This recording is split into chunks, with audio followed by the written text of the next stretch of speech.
What's up, ladies and gentlemen? Welcome to another video on the channel. Today we are covering what if Evil OC is reborn as Neji Hyuga joins OROCHIMARU, Part 4. With that out of the way, ladies and gents, just leave a like if you enjoyed the video, seeing as it'll help me out a ton and make my day. But with no further ado, enjoy.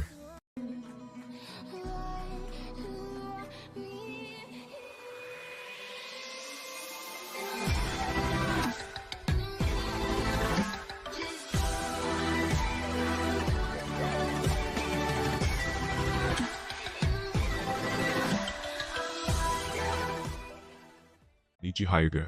Pain started speaking in a cold manner. What does he have to do with us at this point? We are finally about to start everything.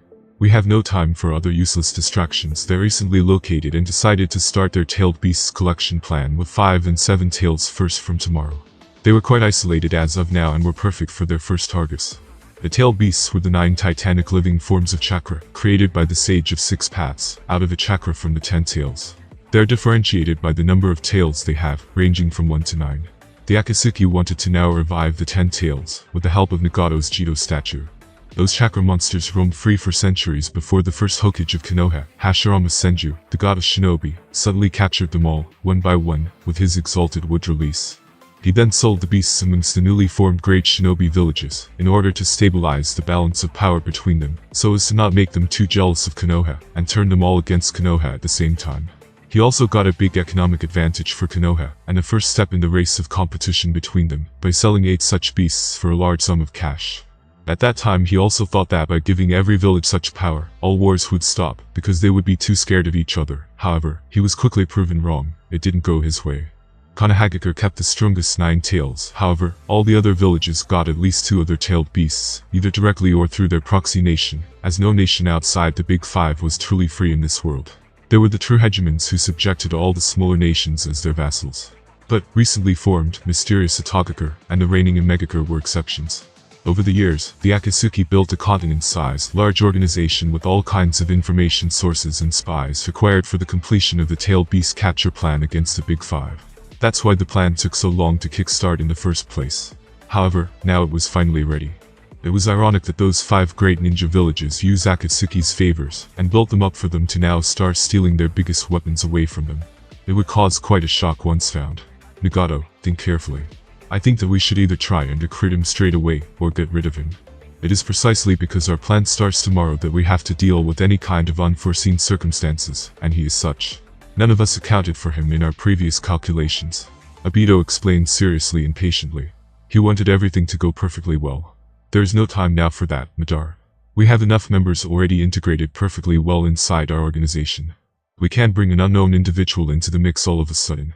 We don't have enough time now to start testing his loyalty or integrating him into the organization. As for getting rid of him, there is no point. I heard about his unknown Jujutsu. However, in front of these eyes, every other Jujutsu is useless. These are the eyes of God. Pain started speaking confidently, looking at Obito's showed eye a bit as if warning him. As for why he truly didn't want to deal with Neji now, it was not because he had a real god complex, but he didn't want to waste any members. Though, it didn't change the fact that he really didn't put that unknown teenager into his eyes at all. Damn it. He's listening to my suggestions less and less and getting cockier the more we approach the final part of the plan. And those eyes are not even yours. Obito thought irritatedly but didn't show it on his face. He still needed Nagato's strength, and his loyal subordinates inside the Akatsuki to gather all of the tailed beasts for his plan for the 10 tails ceiling. He would bear with it for now. Unlike Nagato, Obito was way more knowledgeable in various ancient shinobi matters, having been personally taught by Madara during his life. However, even Madara Uchiha apparently didn't know anything about the described Jujutsu Neji, used inside the Konoha village, to deal with the Hyuga clan. As that person was also Hyuga himself with Byakugan previously, Obito started theorizing about many possible dangerous matters. Therefore, he already placed Neji Hyuga as the potential biggest obstacle to their plan. However, Nagato now didn't see it that way, which displeased him. However, Obito didn't realize it, but even Black Zetsu now secretly had an angered and murderous expression toward Nagato as well. He was the one who added the hidden fuel to the fire for Obito to start almost paranoidally thinking about Neji's Jujutsu in the same way as himself. He slowly told him many things previously, as he was Madara's will with great knowledge, filling his head with apprehension. Of course that he was the most anxious about the unexpected reappearance of the Tensogen into this world. As soon as he learned about it, he couldn't stop worrying about the guy. As he lived in that era himself, he knew just how dangerous and big of a threat it was to his end goal of resurrecting his mother Kagaya. After all, the first memory he had in this world was when Hamura, with Tensugen, and Hagoromo, with Rinnegan, sealed her away. He wanted for the whole Akatsuki to go after Neji Hyuga right now, however, Nagato rejected it. In his mind, Nagato was just a small person who was the placeholder for Madara's Rinnegan. It was not like he didn't have any other ways of resurrecting Madara without him, but it was more troublesome to explain it to Madara later in that way. He also needed Nagato as a soldier for gathering the tailed beasts. So, he also reluctantly decided to silently put up with Nagato for now, same as Obito, but not for long. Nagato, think about this again. We don't know anything about his abilities. Moreover, nothing is set in stone in this world. Who knows if his Jujutsu is even stronger than yours? I propose a 4-member team to start going after him immediately. If you don't want to recruit him, then let's kill him instead right now. Obito still didn't give up, now unknowingly speaking in a bit more stern voice toward the Pain's body. Zetsu nodded inwardly, while Pain's face suddenly turned even colder. Madara, remember, the Akatsuki was originally our organization. And Nagato is the leader, not you. So, listen to his orders as all the other members do, if you want to remain here. Konan suddenly interjected. She was really defensive toward Nagato. She didn't like this Madara at all, from the moment he entered their organization. Yahiko saw what kind of man he was, so he rejected his help at that time. However, Nagato is now the leader, and he still decided to let him join alongside that strange being Zetsu. Both of them now formed another faction inside the Akatsuki, though not many other members listened to them. They couldn't do much as they were just a duo. She always felt like he had some kind of ulterior purpose, and warned Nagato many times against him in the past. However, Nagato always told her that he understood it as well and not to worry. To be honest, she didn't even like Nagato's current plan regarding tailed beasts, and 10 tails, as Madara was the one who influenced him on it the most. And the plan really deviated from Yahiko's original vision for the Akatsuki. However, out of her love for Nagato, she could only follow his wishes. He was the only person left to her in the whole world after all, even if she couldn't recognize him at some times. Moreover, she felt like she was the one that caused Yahiko to die at that time, and turned Nagato into this kind of cold person. She sometimes also felt like even Nagato died on that day, not only Yahiko. However, out of guilt and her love for him, she still followed all his plans. And, she always looked out for Omegakur's and Nagato's well-being after the plan changed them. Moreover, it was not like she wasn't prepared to clash with this Madara if needed in the future. She already readied an ocean full of her 600 billion explosive tags inside of the Omegakur's lake. Nagato was aware of her plan, but didn't stop it, which showed that he was also wary of him. Obito suddenly turned his eye at her a bit, while thinking critically, this bitch truly didn't give a damn about our plan from the start. She constantly sits inside this village as if she is his cage. She is the most dangerous to my plans. I must get rid of her secretly in some way as soon as possible. That's right, Madara-Uchiha. I'm the leader of the Akatsuki, and you're presently just one of my subordinates. This is the end of the matter. You can go now, if that's all you wanted. I'll meet you again alongside others after we've gathered those 2 Jinchuricas. Nagato spoke commandingly. Alright, Nagato, yours is final. See you later. Obito spoke in a light manner as if he didn't take it to the heart, and with some kind of a spatial vortex forming, he and Zetsu disappeared from there. They appeared again in some kind of cave, used by Obito for his Kamui teleportation. Obito's voice was chilling and furious as he immediately ordered, Zetsu, you try to find Neji Hyuga. In your way, just remember not to engage him, only gather everything you can about his abilities. Nagato, you will regret speaking to me like that. And, this bitch, Konan, Obito gritted his teeth in anger. Complete Zetsu and Kisame Hoshigaki were currently the most loyal members to him in his opinion. White Zetsu's parasitic clone technique allowed him to biologically produce clones of himself, which he is able to communicate with and control remotely. Unlike normal clones, they don't dispel when they are dealt damage or killed. They can also be used with White Zetsu's substitute technique, to assume the form of any individual that he has touched, even copying their unique chakra auras and items. Mayfly was White Zetsu's other technique used to merge his body with the ground and flora, and travel at very high speeds. His insectivorous plant-like shell has the ability to merge with the ground, because it is tinged with his chakra. Then, using the underground network of organic matter, consisting of things like plant roots and water veins, he can travel everywhere at high speeds. Using this technique he can conceal himself in such things as trees and even sand. Once merged, his presence is completely concealed, making it impossible to detect him, even for the best sensory ninjas. This makes this technique perfect for close-range spying. It can also connect itself to the nearby network of plant roots, in order to remotely send messages to other Zetsu. In this way, Zetsu created various biological networks around the world, kind of Obito's own personal information and communication channel, without the rest of Akatsuki knowing about it. He hasn't been this agitated for a very long time.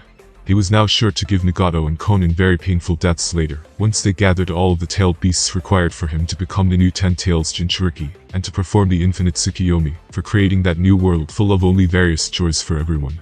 However, for Nagato and Konan, he was certain now, there would be no place in that perfect world that he would make.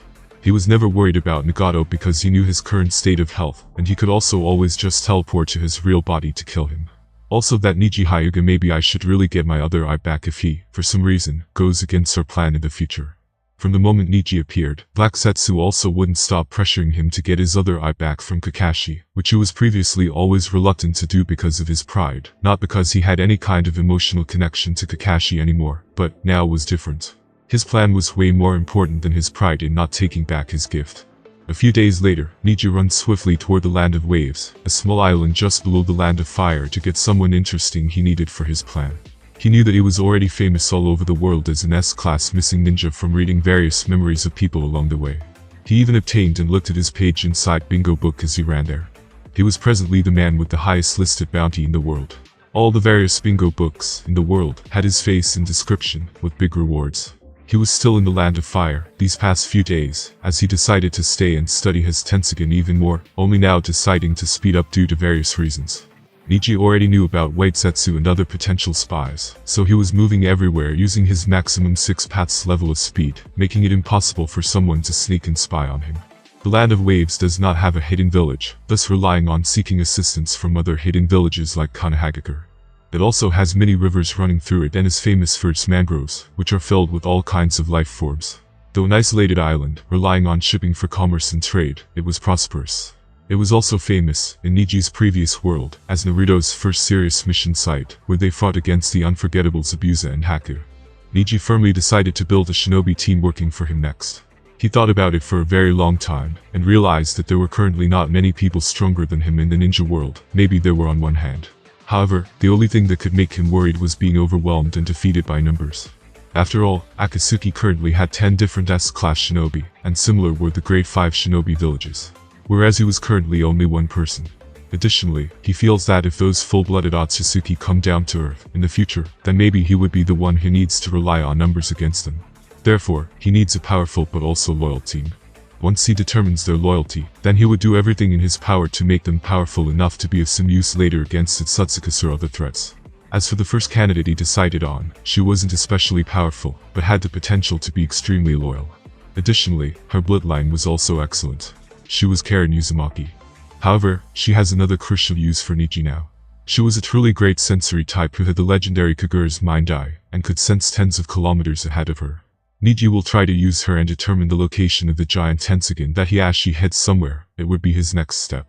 Until he later developed his DNA vision and tried to edit his genotype to be even closer to the Otsutsuki clan, he would need a large reserve of chakra to use if an unexpected danger arrived. With Karen's sensory ability in his own Tensugen resonance, he felt like he could find it right away. He just needed to come relatively close to it, and then he felt like his Tensugen would resonate with it for some reason. He realized it back there during his fight with Hiashi. It was as if it called him. And even though it was probably a finite amount of chakra that he could access, it was probably enough for now until he gets another larger chakra source or develops his Byakugan DNA vision.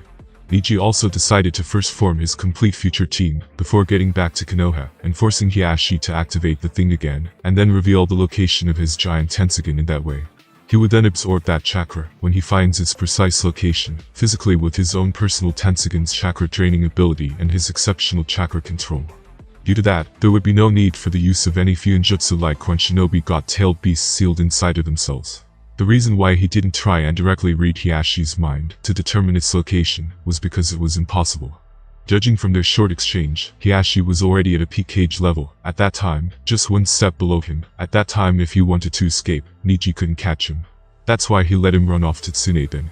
In such small differences of strength, killing the opponents fully was basically impossible. And reading Hiashi's memory was the same as killing him.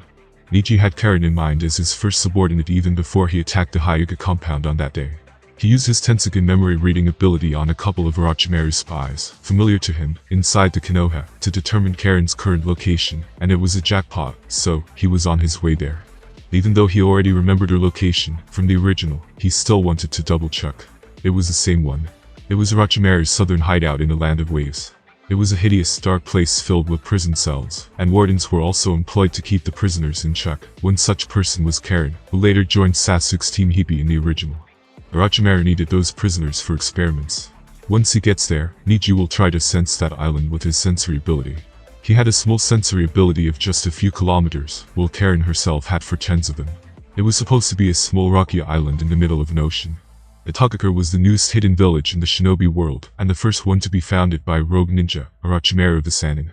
His true nature was unlike any of the other ninja organizations meant to serve as the military power of his respective nation. His desire was to create a hidden village not bound to a nation or ideal, and would instead be used to express the individuality of ninjas who don't conform to the standards of their society. It was also science-based. Itagakure never existed as a single settlement of ninjas, but as a secret network of bases spread throughout the continent.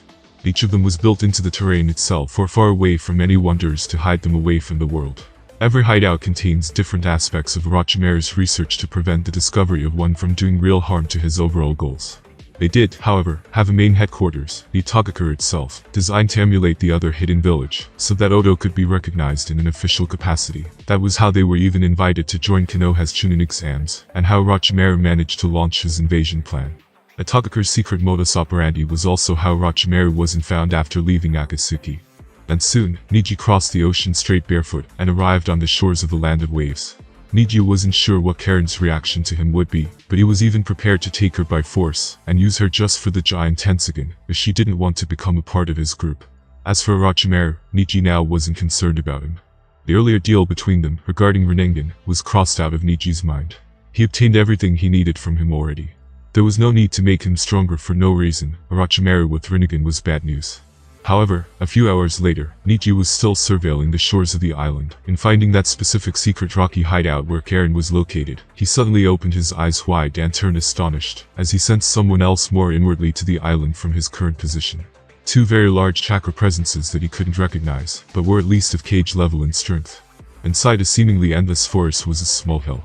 On top of that hill, on slippery boulders and rocks, a petite young teenage girl looked like she was running away from someone with an expression of desperation and hatred written on her face. She was panting and breathing loudly while sweating. She nearly tripped over a few times. Even in that situation, her pretty face, ample and well-rounded figure and overall very beautiful appearance could be seen. She still had a bit of fighting spirit left. She had very long black hair with a hint of dark bluish as well, and her eyes were pitch black. Beneath her full-body sleeveless female shinobi uniform was a transparent mesh armor revealing her skin a little. She used to wear a dark black coat on top of it all, but it fell off a long time ago. However, suddenly, she was forced to stop in her tracks as just in front of her stood the two people she hated the most in the entire world. Once again, damn, they're just toying with me now. Kiyomi Uchiha, it was truly hard to find you in all those years. However, since I finally found you today, you should just give up peacefully. One of the two men standing there informed her calmly. He had black eyes, under which were long, pronounced tear troughs, also black hair that was pulled back in a low ponytail, and his face was framed with center-parted bangs that extended to his chin. He wore the standard Akatsuki black and cloudy cloak, and a slashed Konoha forehead protector. Damn it, you traitor. Come and kill me yourself then. I won't get down without a fight. Since realizing that escaping wasn't an option, she picked up a kunai from the small shinobi purse on her thigh, preparing to fight to the end. I don't know why you massacred the whole clan, and even chased me and my family to the end of the earth. Well, we were just a financial part of the clan, not even shinobi. But, I hope that no matter the reason, all those clansmen you mercilessly killed haunt you for the rest of your miserable life. Itachi, who doesn't even deserve to be surnamed Uchiha. After successfully escaping for all those years, in hopes of revenge, she didn't expect to finally get caught like this. She used various techniques to alter her appearance and changed countries every so often. That's why she even got to this land of waves, masked as a nun, in the first place. But then those two somehow found her in the nearby village, and then chased her all the way to this place. He, feisty one, Itachi. Since she is a cousin, I think it's best for you to personally send her on the way. Kisame Hoshigaki, who was also there with his partner Itachi, grinned and said to him, though her father those years ago put up quite a fight against Itachi, despite not being a ninja and being quite old. Those eyes of theirs are truly scary. No wonder Itachi chased after her. So much Kisame was a tall shinobi who had a distinctive shark-like appearance. He had small, round, white eyes, 3 sets of curved facial markings under his eyes, gills on his shoulders, and sharp triangular teeth. He also styled his blue hair in the form of a shark fin. He wore the same black coat as Itachi. Originally, Kisum, a Kurigakure ninja, was to guard the Cipher Division under orders from his superior, Fuguki of the Seven Ninja Swordsmen of the Mist. When the group was quartered by Konoha Nin under Biki Moreno during a mission, Kisum chose to kill the Cipher Division members, to keep their intel from being leaked out through Biki's interrogation, as instructed by Fuguki. They were all the people he grew quite close to due to all the years they spent doing missions together. Eventually, after learning that Fuguki was selling information to other ninja villages, for some reason, Kisum killed him and took his legendary Samehada for himself. Though the 4th Mizukichi commended him for his loyalty to Kurigakure, at that time, killing his comrade caused Kisum to become disillusioned, and came to realize that the world was filled with lies and hypocrisy. It was soon after that Kisum was approached by a mysterious figure calling himself Madara Uchiha, who also turned out to be the one who controlled the 4th Mizukichi Guru all along. After explaining his motives in the Eye of the Moon plan to Kisum, he was initially skeptical of the mysterious ninja, but the notion of a world of truth enticed him, leading him to join the Akatsuki many years later, after trying to launch an unsuccessful coup against him, in a final attempt to save his village. After failing, he was even more tired of all the hypocrisy of the world, and he became nihilistic, so he joined Akatsuki, and got partnered with Itachi to keep an eye on him by Madara. Furthermore, after a couple of initial disagreements, he got respect for Itachi, and even considered him his friend. From the words of that mysterious Madara and getting to spend some time with Itachi later personally, he realized that he, in actuality, didn't kill the Uchiha clan, his family, for some petty reason, but that it was probably on some orders of the Konoha village. That meant that Itachi, in the same way as him, had to experience killing the people closest to him in the name of loyalty. Even more, he was quite amazed by his strength, intellect, and calmness. Eventually, it was another reason for his stay in the organization. He just wanted to spend some more time with the person he considered his only friend. However, he never brought up any matters regarding his motives for the slaying of the Uchiha clan, just silently following him along, while he went on to find and kill those last few survivors who were outside the village at the time of the massacre, due to various reasons. That all led him to the present time. As the Tail Beast capture plan was about to be launched full-scale next, Itachi urgently needed to find this person, the last Uchiha outside the village, before then. Recently they did their maximum effort ever, using various methods, and finally located her. She was the last person on Itachi's list of living Uchiha other than him, Sasuke, and Madara Uchiha. After hearing Kiyomi's ruthless words, Itachi got inwardly spooked a bit, but then returned to his previous state of mind. Yes, she has to go as well for Konoha's sake, such a dangerous person, Itachi thought while looking at her 3-Tomo Sharingan at just 16 years of age. He knew that she was not in the same league as him, in terms of talent, however, 3-Tomo basically meant middle Jonin level strength. Furthermore, her father had even awakened a Mangekyou Sharingan, at that time, after he found them after the clan massacre, allowing her to escape and hide until now. That means that she in theory had a strong genetic potential for awakening it later in the future. In fact, not every Uchiha was present there for the rebellion on that day. There were still many non-shinobi clansmen, but with Uchiha's blood, outside the village, doing their usual commercial activities for the clan's overall finances. Only they weren't summoned back in preparation for the coup, as they were basically non-shinobi people, who employed ordinary warriors for help, outside the village. They were unhelpful in a military coup. They were also the main problem later for Itachi. As those Uchiha members inside the village were very proud and certain of their success, none of them sent and hid their children away, so the only living Uchiha after were just those businessmen. They were harmless at that time, but what about the future? Therefore, Danzo commanded him to even kill them. Itachi, who already killed even babies, children, women, the elderly, his father and mother, with his hands already bloodied to the fullest, he couldn't reject such a simple request. He was already in the Akatsuki by that time, so Kisum always went together with him on those cleanings. At first, there weren't any problems. However, when he wanted to finish the outer elder of the Uchiha clan, the leading businessman of the clan, and his family, the man strangely awakened his Mangekyou Sharingan after seeing his wife dying. He fought with 2 of them for a while, allowing the traumatized Kiyomi to escape at that time, and until today, they couldn't locate her. Therefore, in a sense, she was the last official living member of the Uchiha clan today besides a few. It was good that Kisum didn't tell Madara Uchiha about her and her father. In fact, Itachi was extremely grateful to Kisum. Had Madara known about her father's awakening of the Mangekyou Sharingan at that time, then in Itachi's opinion, Madara could even opt not to kill her, and instead invite her to the Akatsuki just like himself, therefore creating a big problem for the Konoha down the line. That's why he falsely informed Madara back then that all the Uchiha were already exterminated in the world, while he and Kisum secretly hunted for her all those years. And that's why it took so long. He also now considered Kisum his best friend and partner in life and death. He knew that Madara placed Kisum as his partner because he wanted to spy on him. However, Kisum became his biggest shield, becoming his friend in the process and never reporting anything to him. How does it feel to kill your own mother and father with your own hands, you damn subhuman? Kiyomi gritted her teeth, full of hatred and disgust toward him. He killed her whole clan, her mother, and her father. She had to live all on her own, on the streets, from when she was just 8 years of age, because of him. And not just that, she had to conceal and hide herself during all of that time, during every second of it. However, to make matters even worse, Itachi was even her close cousin.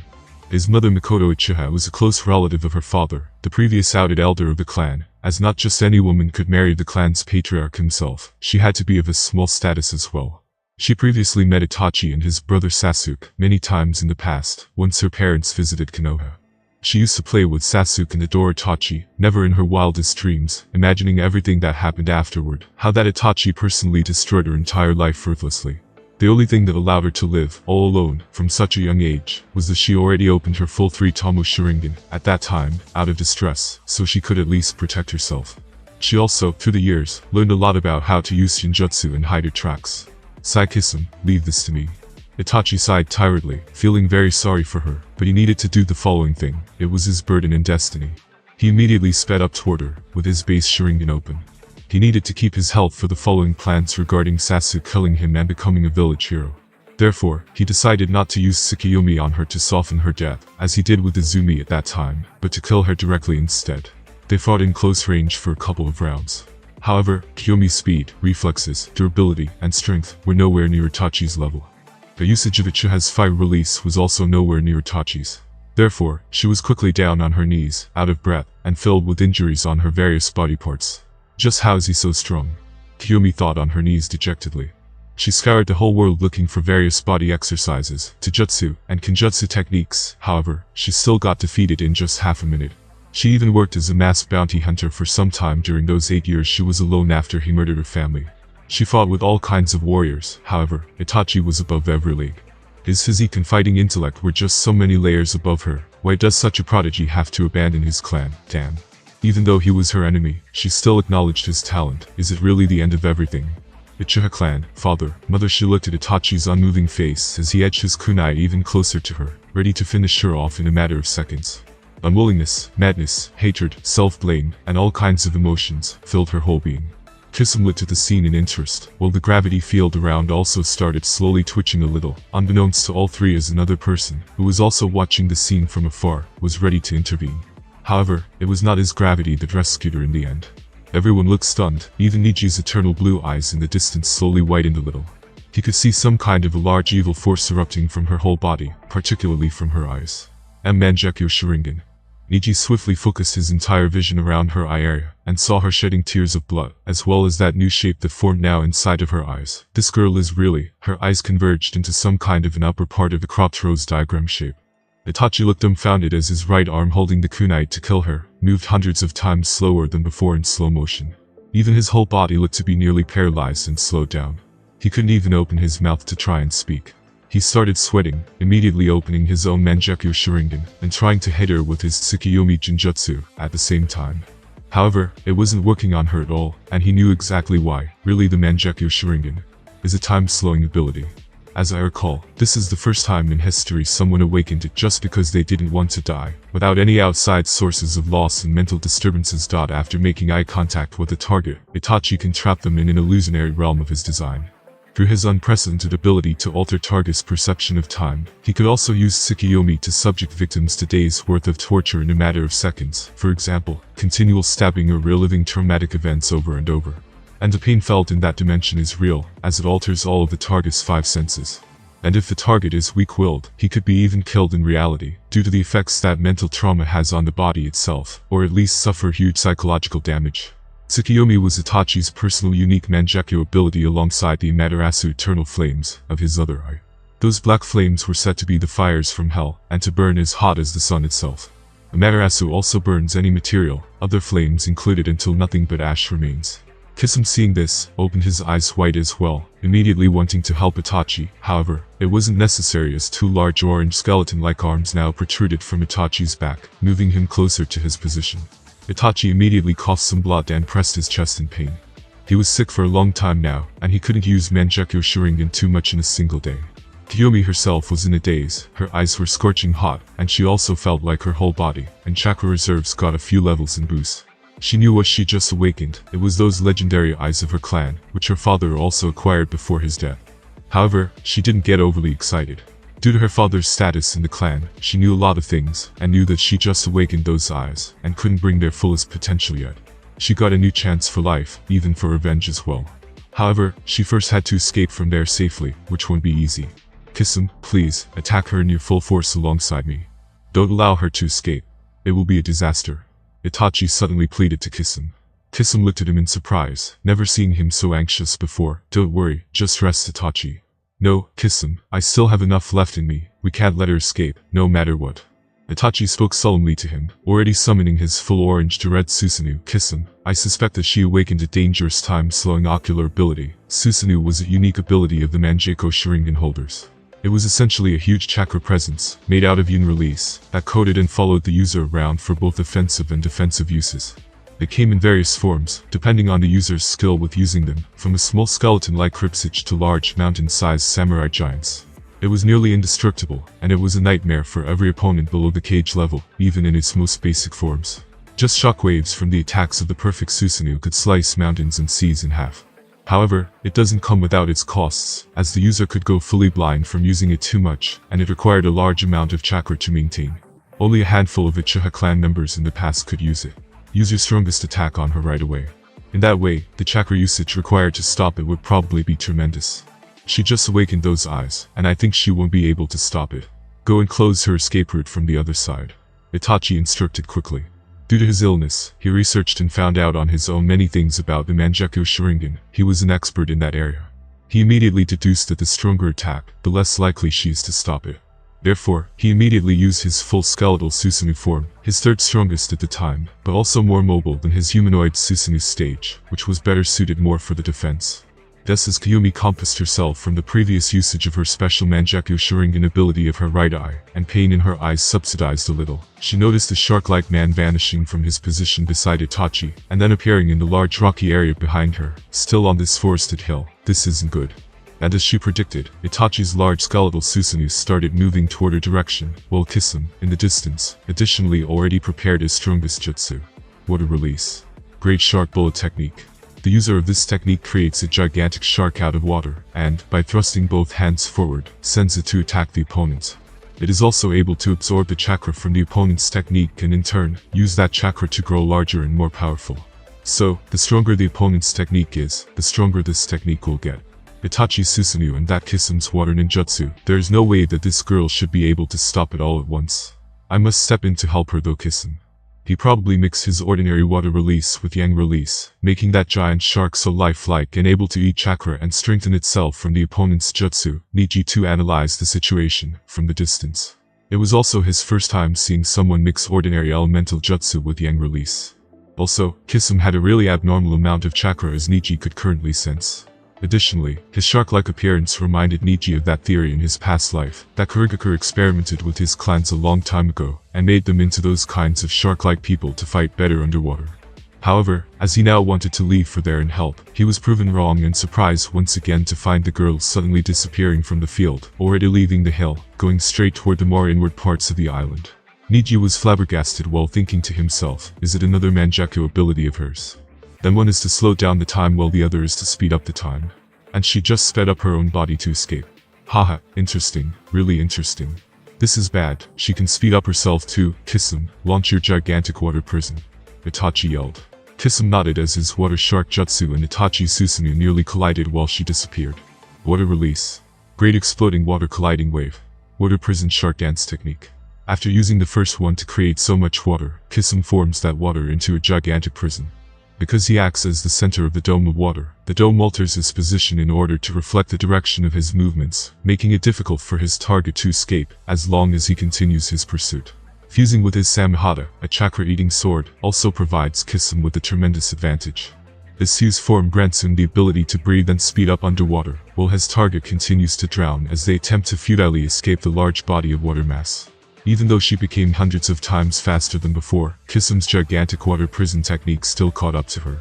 Kisame already transformed himself into his underwater fused form with Samehada and rushed toward her, while Itachi used his Susanoo to escape the water prison.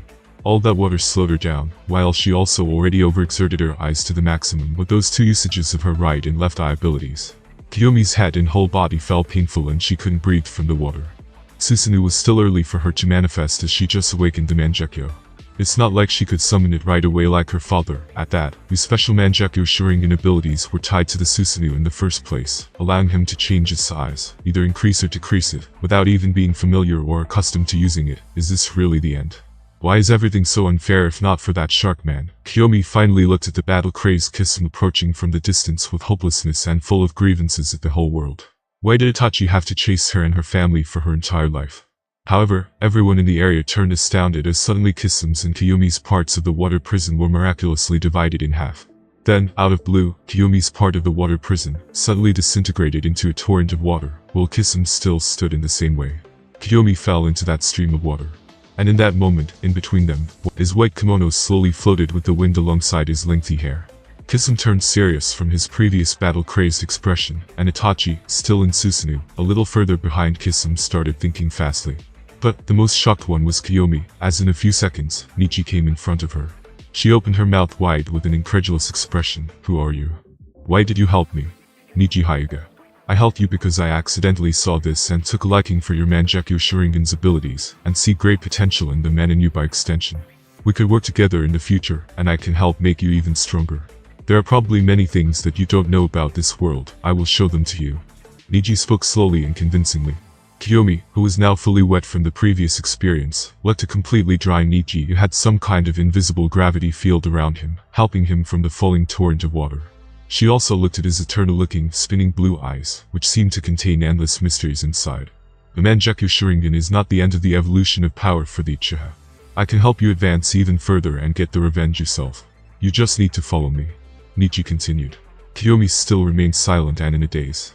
She felt like she was dreaming. She truly didn't expect to be saved in such a fashion and by that person. She learned just a few days ago about Neji Hyuga's name and deeds from the various black market channels, as she always liked and had ways to stay informed, no matter where she was in the world. So, she knew how he defeated the legendary Hyuga clan's curse mark, awakened new Taijutsu from his Byakugan for some reason, killed the entire main branch, and then escaped Konoha easily on a high note. He was a truest class ninja. However, she couldn't respond to Neji as Itachi suddenly shouted from the distance, Neji Hyuga, this person can't be saved today. Why do you want to intervene for a stranger? I'm ready to fight to the death for this. Itachi yelled in pain, coughing, and shedding more tears of blood, as his Susanoo increased to a new proportion. It was now the armored Susanoo, Itachi's strongest stage currently. And not just that, in both of his Susanoo arms, now appeared two different mysterious weapons, that gave very dangerous and ancient feelings, named Tatsukama Blade and Yatamir. However, even though that Itachi appeared strong on the outside, he knew that he already overexerted himself from the inside. He suddenly even started panicking a little like rarely before. That unknown Taijutsu, that gravity force bending ability. I can only go full power from the start. My best bet is to seal him with the Tatsukama Blade, as I don't know any of his physical stats for close combat. It could be really above mine, so I can't risk it. Moreover, in the same principle as with Kiyomi, the larger the force he needed to use his Taijutsu ability on, the biggest cost it would, hence this is the way. I don't think that it would be easy to stop this gigantic Susanoo in its tracks. Itachi already formulated a plan and signaled Kisame, with their secret hand code, to use the same tactic. Kisame grinned hard in excitement, already sensing Neji's strength through his Samehada, while Itachi wondered, what on earth happened since I left the village? That Hyuga clan truly isn't normal. Back in Itachi's time, Hyugas were considered auxiliary types, not powerhouses like Neji. Tatsukama Blade and Yatamir were not original parts of his Susanoo, but instead were super ancient spirit weapons of the Uchiha clan, specifically passed only to their patriarch or some strong members who awakened the Susanoo. As Susanoo was also a spiritual presence, it was the perfect place to keep, store, and use those two superb weapons in battles, strengthening the Uchiha clan. However, strangely it was not made by the Uchiha clan themselves, but it was found by them a long time instead. Those weapons were so otherworldly that some members even speculated that they both came from another dimension. Itachi sold them at the time of the Uchiha massacre, as he knew about them secretly, and kept them with him ever since inside his own Susanoo. He was informed of them by his late father Fugaku. They came from the Warring States period. Orochimaru, one of the Sannin, also came across some information and searched for them as well in the past. The Yata Mirror was an ethereal shield with no set form or properties, and has the power to alter every one of its attributes. By doing so, it can be used to negate any attack, whether it be spiritual or physical. As such, it is said that the Yata Mirror has been endowed with all nature transformations, changing its nature to nullify all incoming attacks. The Suka Blade was an ethereal weapon with an enchanted blade capable of sealing the target it pierces. Those who are stabbed by the sword are drawn into the jar and trapped in a Jinjutsu-like world of drunken dreams for all eternity. Itachi speculated that even Orochimaru's Kusanagi sword came from that same dimension. Neji looked at the situation calmly, while Kiyomi beside him looked at him distressingly, worrying that he would abandon her next, after seeing Itachi's new gigantic Susanoo form and its weapons. She knew just how terrifying Itachi was. She was also sadly of no help now as she exhausted all of her chakra earlier, because it was her first Mangekyo usage ever, and then there was Kisame as well. In Neji's opinion, Itachi, even in this sick state, was already at the peak cage level, even above the legendary Sannin for example, who were all around the late cage level in Neji's personal opinion. Had he not been sick, probably from overexerting himself while he was younger, and damaging his body in that way, he could have even been a true early 6-pass powerhouse like he was himself too. And that Kisame is really a tailless tailed beast as his nickname says. He still has a good amount of chakra despite already using those 2 high-level techniques. Kisame is certainly around the peak cage level 2 in my estimates. 2 of them together won't be easy however, this girl already cracked them up a little bit. So, I think this won't be a big problem for me. Neji thought in an instant. He then turned around to look at Kiyomi a little with interest. This girl probably died right here in the original universe, as I wasn't there to save her. No, maybe this was an alternate universe, from the beginning. Now I truly don't know myself. Neji's whole previously established worldview collapsed after meeting her today. Those abilities of hers also left him speechless. They could be even useful against full-blooded Otsutsuki later in the future if used right. She was worth a lot. This Itachi guy is definitely the craziest or the most stupid person I met so far in this world. I can't imagine someone killing his whole family and clan, chasing his last relatives to the end of the earth like this, all for some stupid village that even ostracized your clan in the first place. However, it is maybe a genetic factor or some kind of problem with his soul. As every Uchiha is said to hold either great hate in himself or great love like Shisui in him, who both loved Konoha more than anything in the world. Well, Itachi would say that he did for world peace and Sasuke as well, which could be true. Neji thought about Itachi's life suddenly in a moment, and started to remember many things. Itachi was in a way pacifist, but he massacred his entire clan. He was a rationalist, but he fell for Danzo's false dilemma manipulation, at that time, of either Sasuke or his clan. He was supposed to be intelligent, however, Danzo duped both him and Shisui like it was nothing. But then again, Itachi was very young at that time, so it could be explained in that way. However, he still chased after his clan members even today, which made Neji worsen his opinion of him a bit after seeing it just now. In a way, Itachi was utilitarian like both Obito and Nagato were as well. The sacrifice was smaller than the greater good. In Itachi's case, smaller than his most beloved brother and the world peace he dreamed of since he was a child. If Uchiha and Konoha fought frontally, Konoha would win, but with great sacrifices in the elite numbers, probably invoking another world war after other big villages invaded them, as they didn't have Minato or Kushina at that as well, and Hiruzen was getting old while Tsunade was sick. It was probably a mistake of his father to bring him to that battlefield in the Third Ninja World War. However, the man didn't know Itachi was Uchiha of the love pattern. Danzo probably figured out his personality type from when he was a little boy, and then exploited it. Kiyomi Uchiha. I couldn't help but overhear your name once I sensed a fight here. Don't worry, just stay close to me, I can deal with them. We'll talk later. Neji turned to her and spoke confidently. For the first time, he also saw her appearance. He had to admit, she was one of the most beautiful females he have seen in his life. She can even be tied with Tsunade for first place. Itachi doesn't have great luck running against me. I counter him pretty hard. His Tsukiyomi can't be used against me as my Tenseigen is a higher level Jujutsu than his. And the Amaterasu, I could easily expel out with my rotations. Yatamira can't deal with my truth-seeking balls, and Susanoo is easy to slice with my golden sword. Also, his Asuka blade I dodge with my speed easily. Kisame can't drown me in his water because I will use my gravity, and he can't come near me because of my speed. Though for me to win, I need to open the Tenseigen chakra mode right from the start. Neji analyzed. He didn't think that Neji could trap him with his Tsukiyomi, as it was implied in the original, that he couldn't do it against other Mangekyo users. Also Sasuke dealt with it, while he had just 3 Tomo.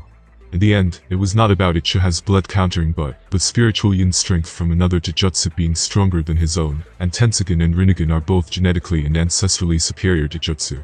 Sharingan devolved from Rinnegan, how could then Itachi's Mangekyo work against Rinnegan? It was always crazy for Neji how some fans thought that way in his previous world. Sharingan was just a watered-down version of Rinnegan, it was inferior. However, Neji had to admit, both Kisame, who could keep with Guy's 6th gate, and Itachi, who was able to keep with Naruto's first Kurama Chakra mode back in the original, were difficult in terms of speed. Neji wasn't sure that he would be able to outblitz them, even if he opened his maximum 5th gate.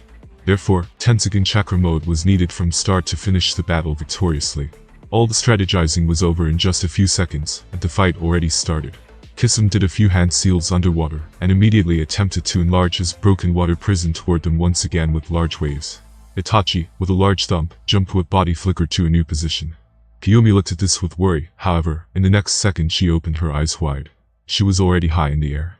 Neji, who was levitating alongside her, now had a very potent blue chakra-like form. His hair was flying upward, he got mysterious marking all over him, and he felt celestial. Damn, I forgot that I had to protect this girl as well. Then, close combat is out of the question.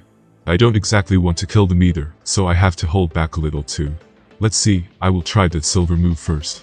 However, before Neji could launch his following attack, he suddenly sensed an Amaterasu attack coming straight at him and Kiyomi from down below. He also sensed Kisame's large and release shark jutsu, appearing from another direction in addition. He then just stood in front of her quickly and tried to expel all of this with his blue Tensogen Chakra enchanted rotation.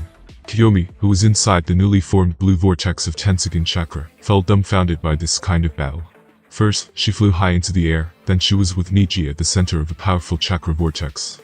Amaterasu was extinguished quickly, but Kisame's attack looked like it was eating his rotation away, and was ready to even break in. Now it was many times larger than before. What, that shark could eat my Tensogen Chakra like it is nothing. Yang release is truly extraordinary, Kisame is better than I thought. Neji truly didn't expect it could absorb that kind of superb chakra. This is difficult. Neji had to resort to personally picking her in his arms, making her lean on him, to evade the huge shark made of water release. He didn't have time to care about her dumbfounded reaction, as he immediately prepared to launch 2 of his 4 strongest attacks. At the same time, now that he had a window of opportunity, this isn't going in the direction I thought it would go in. I need to do it with the intention to kill this time. I don't care about the plot anymore. If I get this girl on my side, all is worth it. Moreover, I'm honestly not sure it is the same dimension anymore. Neji decided to step up his game instead of running away this time. This fight made his blood boil. Of course, Neji could choose to escape with her this time. However, then his image in the heart of the girl won't be so solid, and he would have to give up his plan for Karen next. Not to mention, now that he is such a peak powerhouse, his pride simply wouldn't allow him to run away in this situation. He also wanted to test just how far could he push with his current power against such opponents. Neji appeared high in the air behind them this time. He still held flabbergasted Kiyomi by her bare shoulders and armpits. Remember what I'm doing here for you. Those 2 techniques I'm about to use cost an unimaginable amount of chakra. After this is over, you will need to follow me with your whole heart. Kiyomi gulped cutely as she watched his flamey Tensogen Chakra mode serious face. Tensogen. Gravity cage. Neji suddenly held his right arm forward, focused on the area where Kisame and Itachi stood intently. As the name suggested, he wanted to trap them in an inescapable gravity cage first. Then, right as they turned behind because they sensed him, they were trapped. Now, I can make a targeted attack they can't dodge. I'm also curious if they will survive this. Neji thought while making the second attack with his newly summoned small truth-seeking orbs, but he felt like his chakra was already drained nearly in half, after he did the first one, Silver Wheel Reincarnation Explosion. After this one, he felt like his entire strength left his body, and his chakra mode got interrupted as he returned back to normal, now losing his Tensogen temporarily as well. But Kiyomi's jaw dropped once they both looked from the air at the devastation left on the scene. The silver typhoon made multiple craters and demolished everything in its path. It looked like the moon's surface after the move subsidized. Neji and she already left the scene on foot shortly after. They slowly walked toward the exact coastal area across which was Orochimaru's secret hideout that Neji needed to visit next. Though, he didn't inform his new companion of it yet. Kiyomi was silent during their walk all along, barely compassing herself even now from those previous scenes of different explosions of chakra energy. And, while they were walking, Neji checked over the situation behind them, a couple of times, with his Byakugan sight. Kiyomi eventually looked at Neji in his now white eyes, after he checked the situation of that destroyed field once again, and finally asked suddenly, what happened to those 2, did you kill them? She clenched her fists and felt that she was dreaming while suddenly remembering those silver vortexes Neji summoned to create those colossal craters in the land below. In fact, it was the first time she learned humans could even fight like that, not just Neji, but Itachi and Kisame used moves of similar sizes and powers as well. She was used to using weapons and making traps before, but this was simply alien-like fighting of nearly island-level scale. She was also disappointed in herself and dejected that she needed to be saved from her most hated people, and that she didn't manage to get her revenge yet. They didn't die, but they're badly injured. They already left. As they walked, Neji looked at her and replied, "I'll keep my promise, you'll get the revenge." He determined their situation. He was fairly surprised by the means they used to survive against his strongest attack combination there. They were injured badly, yes, but he was also out of his chakra nearly completely. They fared better against him than he previously thought. He was now thankful that he decided to test his maximum back then, or else he would have never truly known what he was capable of. He could defeat them, however, only because they decided to fight to the end, and at the huge cost of all of his chakra reserves. Had they decided to run away, 2P cage levels, he doesn't think that he would be able to stop them. Neji also wasn't too worried that they would report it back to the Akatsuki. Neji's strongest gravity-binding attack got them immobilized in place successfully. And from the small Tensogen chakra-infused truth-seeking balls, nearly half of Kisum's body was torn out before he used Samehada, at the last minute, to fuse it with himself and preserve his life. Itachi's Yodamare, as it was also a 5 Nature's transformation tool, like Neji's truth-seeking balls, albeit a weaker version, was also shattered, alongside Itachi's armored Susanoo, so he had to use, in the last second, his Tasuka blade to seal a couple of last parts of Neji's attack, coming at his then exposed body. In the end, Itachi nearly collapsed from pain and Mangekyo's temporary blindness, while Kisum got half of his whole organism destroyed and fused with Samehada in a slow process to recovery. Neji was surprised at Kisum's crazy durability, and wondered if Itachi could recover and fight against Sasuke later like in the original. Due to his Mangekyo overusage this time, maybe he won't need to pretend to lose against Sasuke. While they fought, maybe he would truly lose against him. However, fights in this world weren't always so straightforward. It wasn't strange for someone to leapfrog and defeat or even kill a usually stronger opponent through terrain or critical information advantage, or someone's abilities could simply be countered by a seemingly weaker opponent. Take for example Itachi and Kisum. Neji just battled. Even though he classified both of them as peak cage level, Itachi was still considerably stronger than Kisum in actual fights, due to his arsenal of abilities. Kisum had no counter against Itachi's Genjutsu, and Itachi wasn't wasting too much chakra in fights, so that Kisum Samehada could pick it on and make him stronger during the actual clash. There were also power differences in subclasses themselves, as this world wasn't black and white. Both Itachi and Kisum were one of the strongest members inside the Akatsuki, only weaker than Obito and Nagato. Neji defeating them truly proved to him that he was really on a 6 paths level of power he constructed inside his mind. It was a level above the cage level based on his experience. "That's great," Kiyomi sighed in relief, a large stone falling off her heart. She was really worried that she would have to live forever in despair because she wasn't the one who killed her biggest enemies herself. Now that she heard Neji's response, she looked at him directly, her eyes burning with desire and greed for strength and wrath against those two. "Can you really make me strong enough to kill those two on my own just like yourself?" They suddenly stopped in place in silence.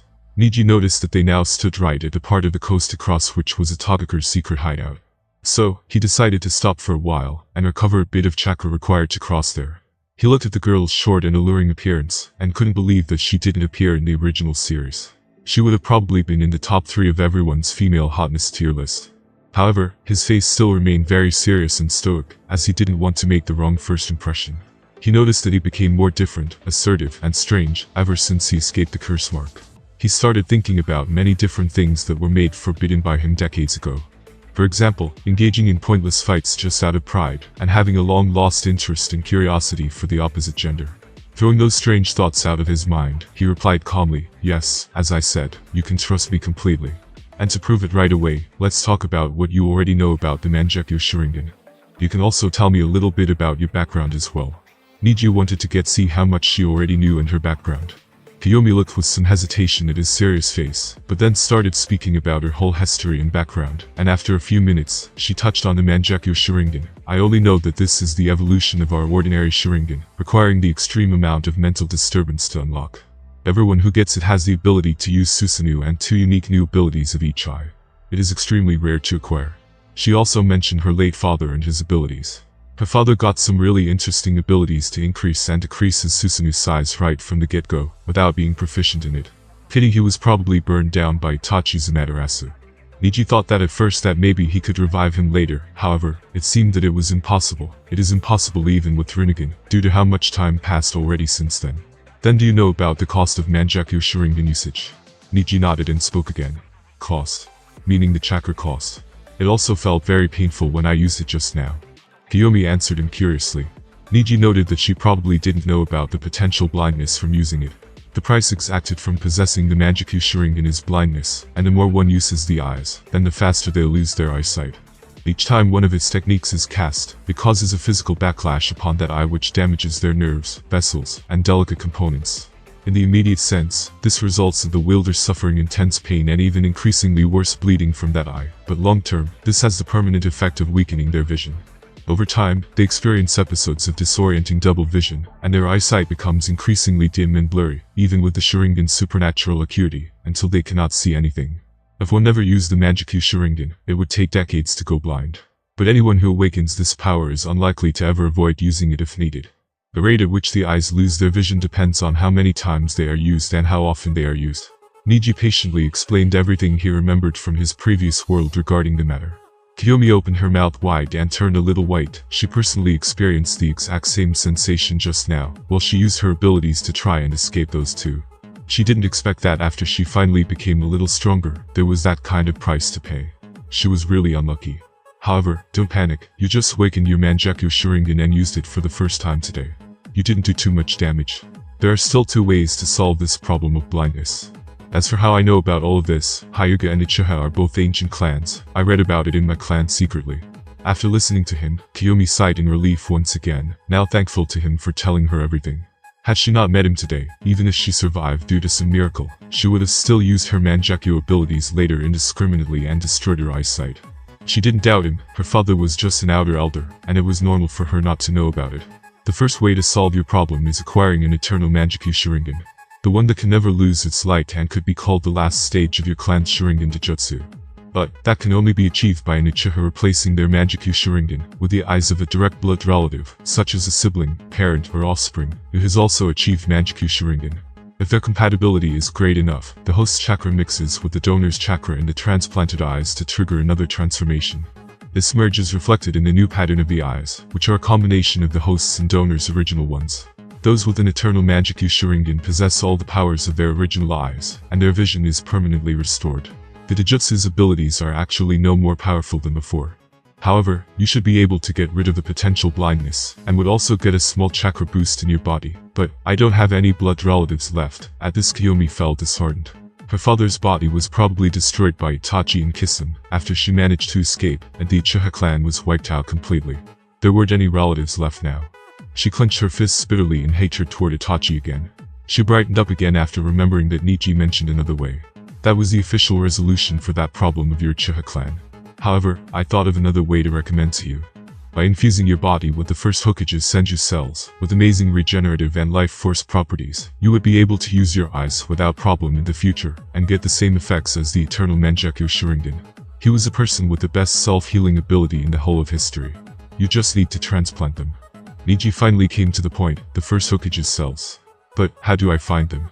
Kiyomi looked at him curiously. You don't have to worry about it, I have those cells in my possession. I may also currently be the only person in the whole world who could perform that procedure on you safely and relatively easily, Kiyomi. After that, you should train your Manjikyu abilities, and determine their full potential, scale, and cooldown durations. And then I have another unique way to make you acquire a full perfect Susanoo, which not many people in history had.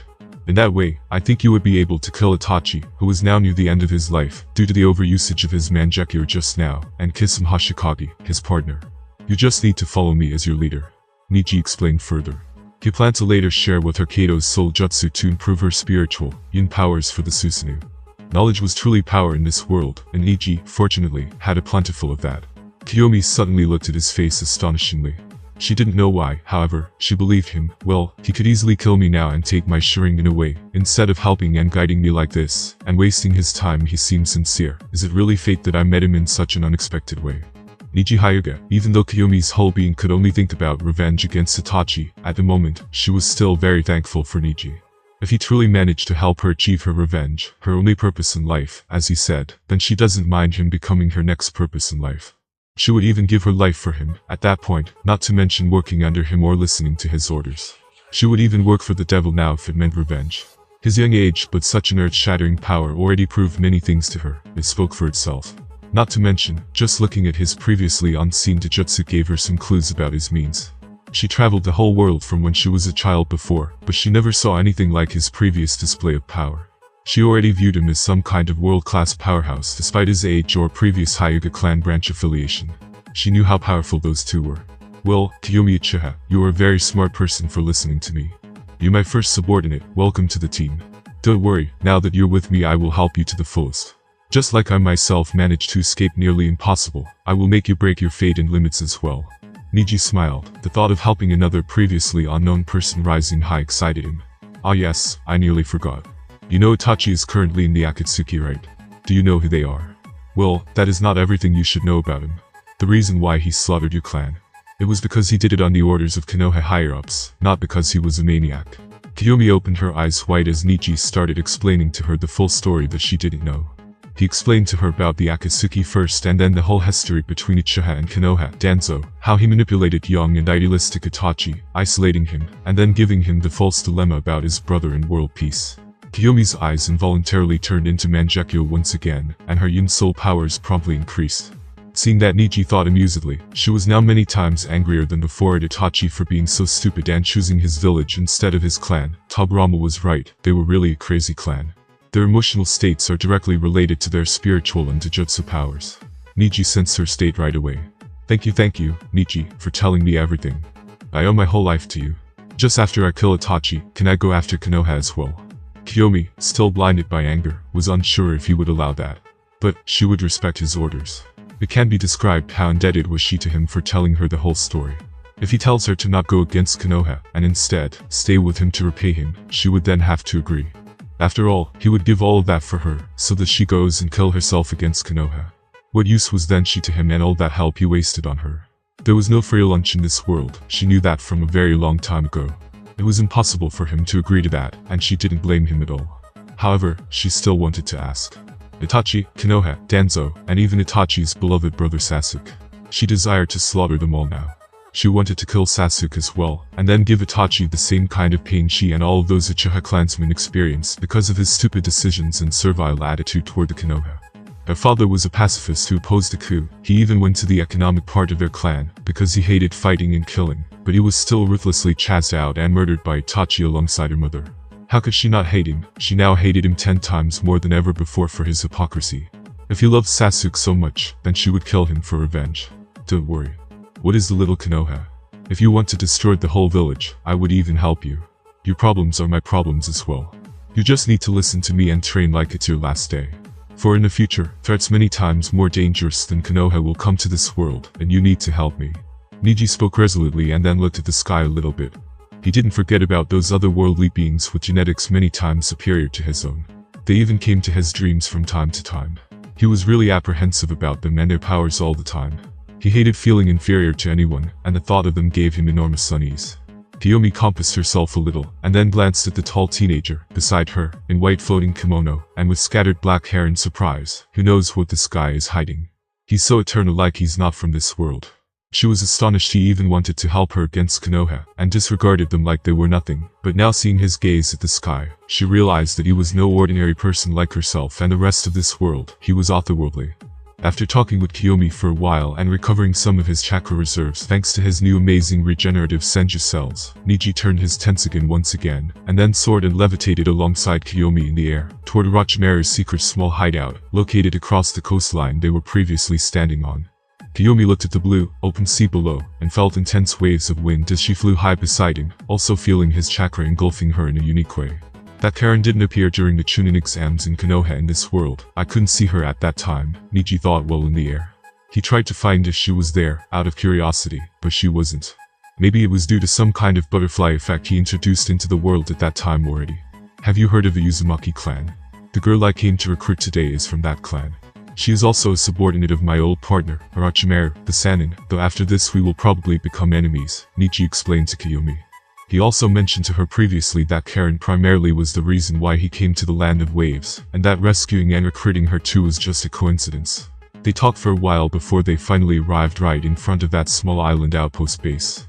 The whole island was made of seemingly large collar-like rocks, and at the first glance, there was nothing unordinary about it.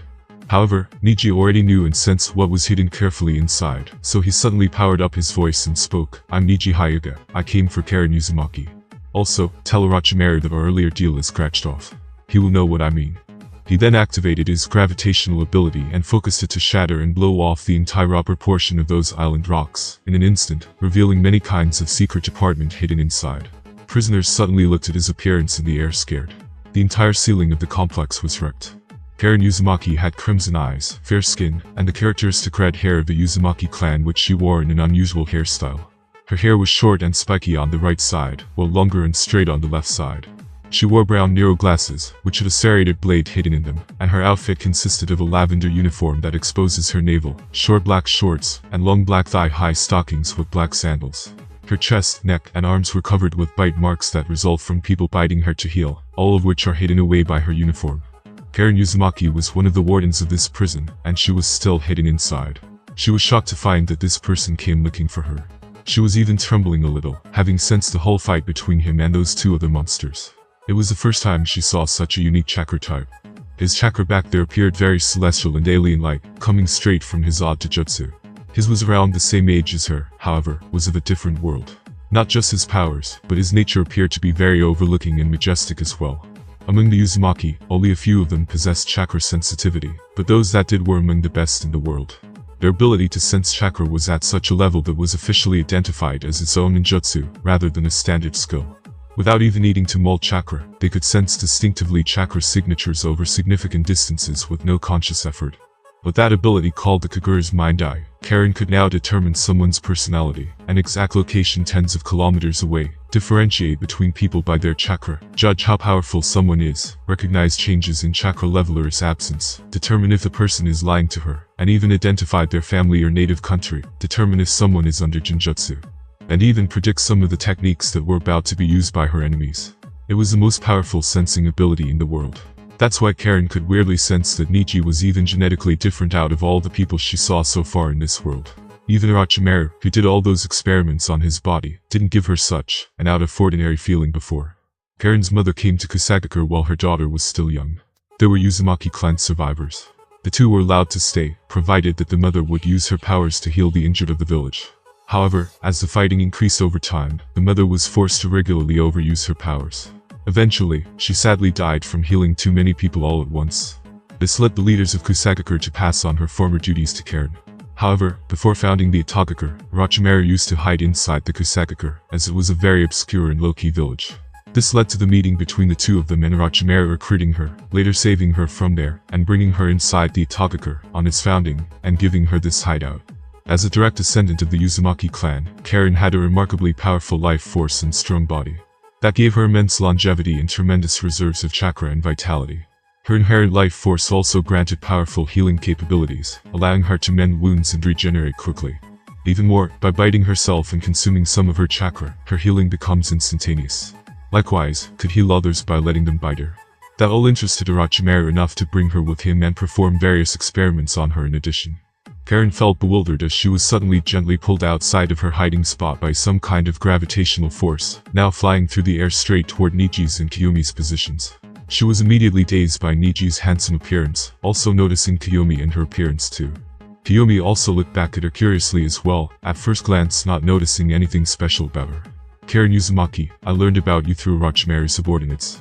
I think that you have great potential and usefulness to me, not just as an auxiliary censor, but as a great fighter as well.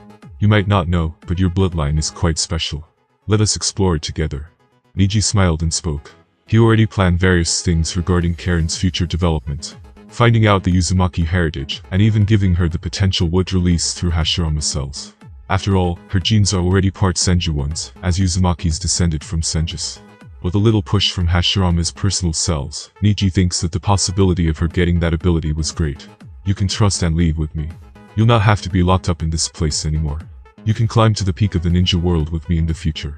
With me by your side, Orochimaru won't do experiments on you ever again. What do you say? Karen dazedly looked at him, feeling stunned by his words. She looked at his starred Arctic blue eyes that looked like they could swallow her entire being. His white kimono and long black hair made him appear like an immortal. His pure chakra presence almost made her want to obey him unconditionally. Moreover, judging by his words, it seemed as though he had empathy for her and wanted her to escape from this place. And additionally, he also appeared to want to protect her against Orochimaru in the future. and he even believed in her battle strength, not just wanting to use her for her sensing or healing abilities. This was the first time Karen experienced something of that sort.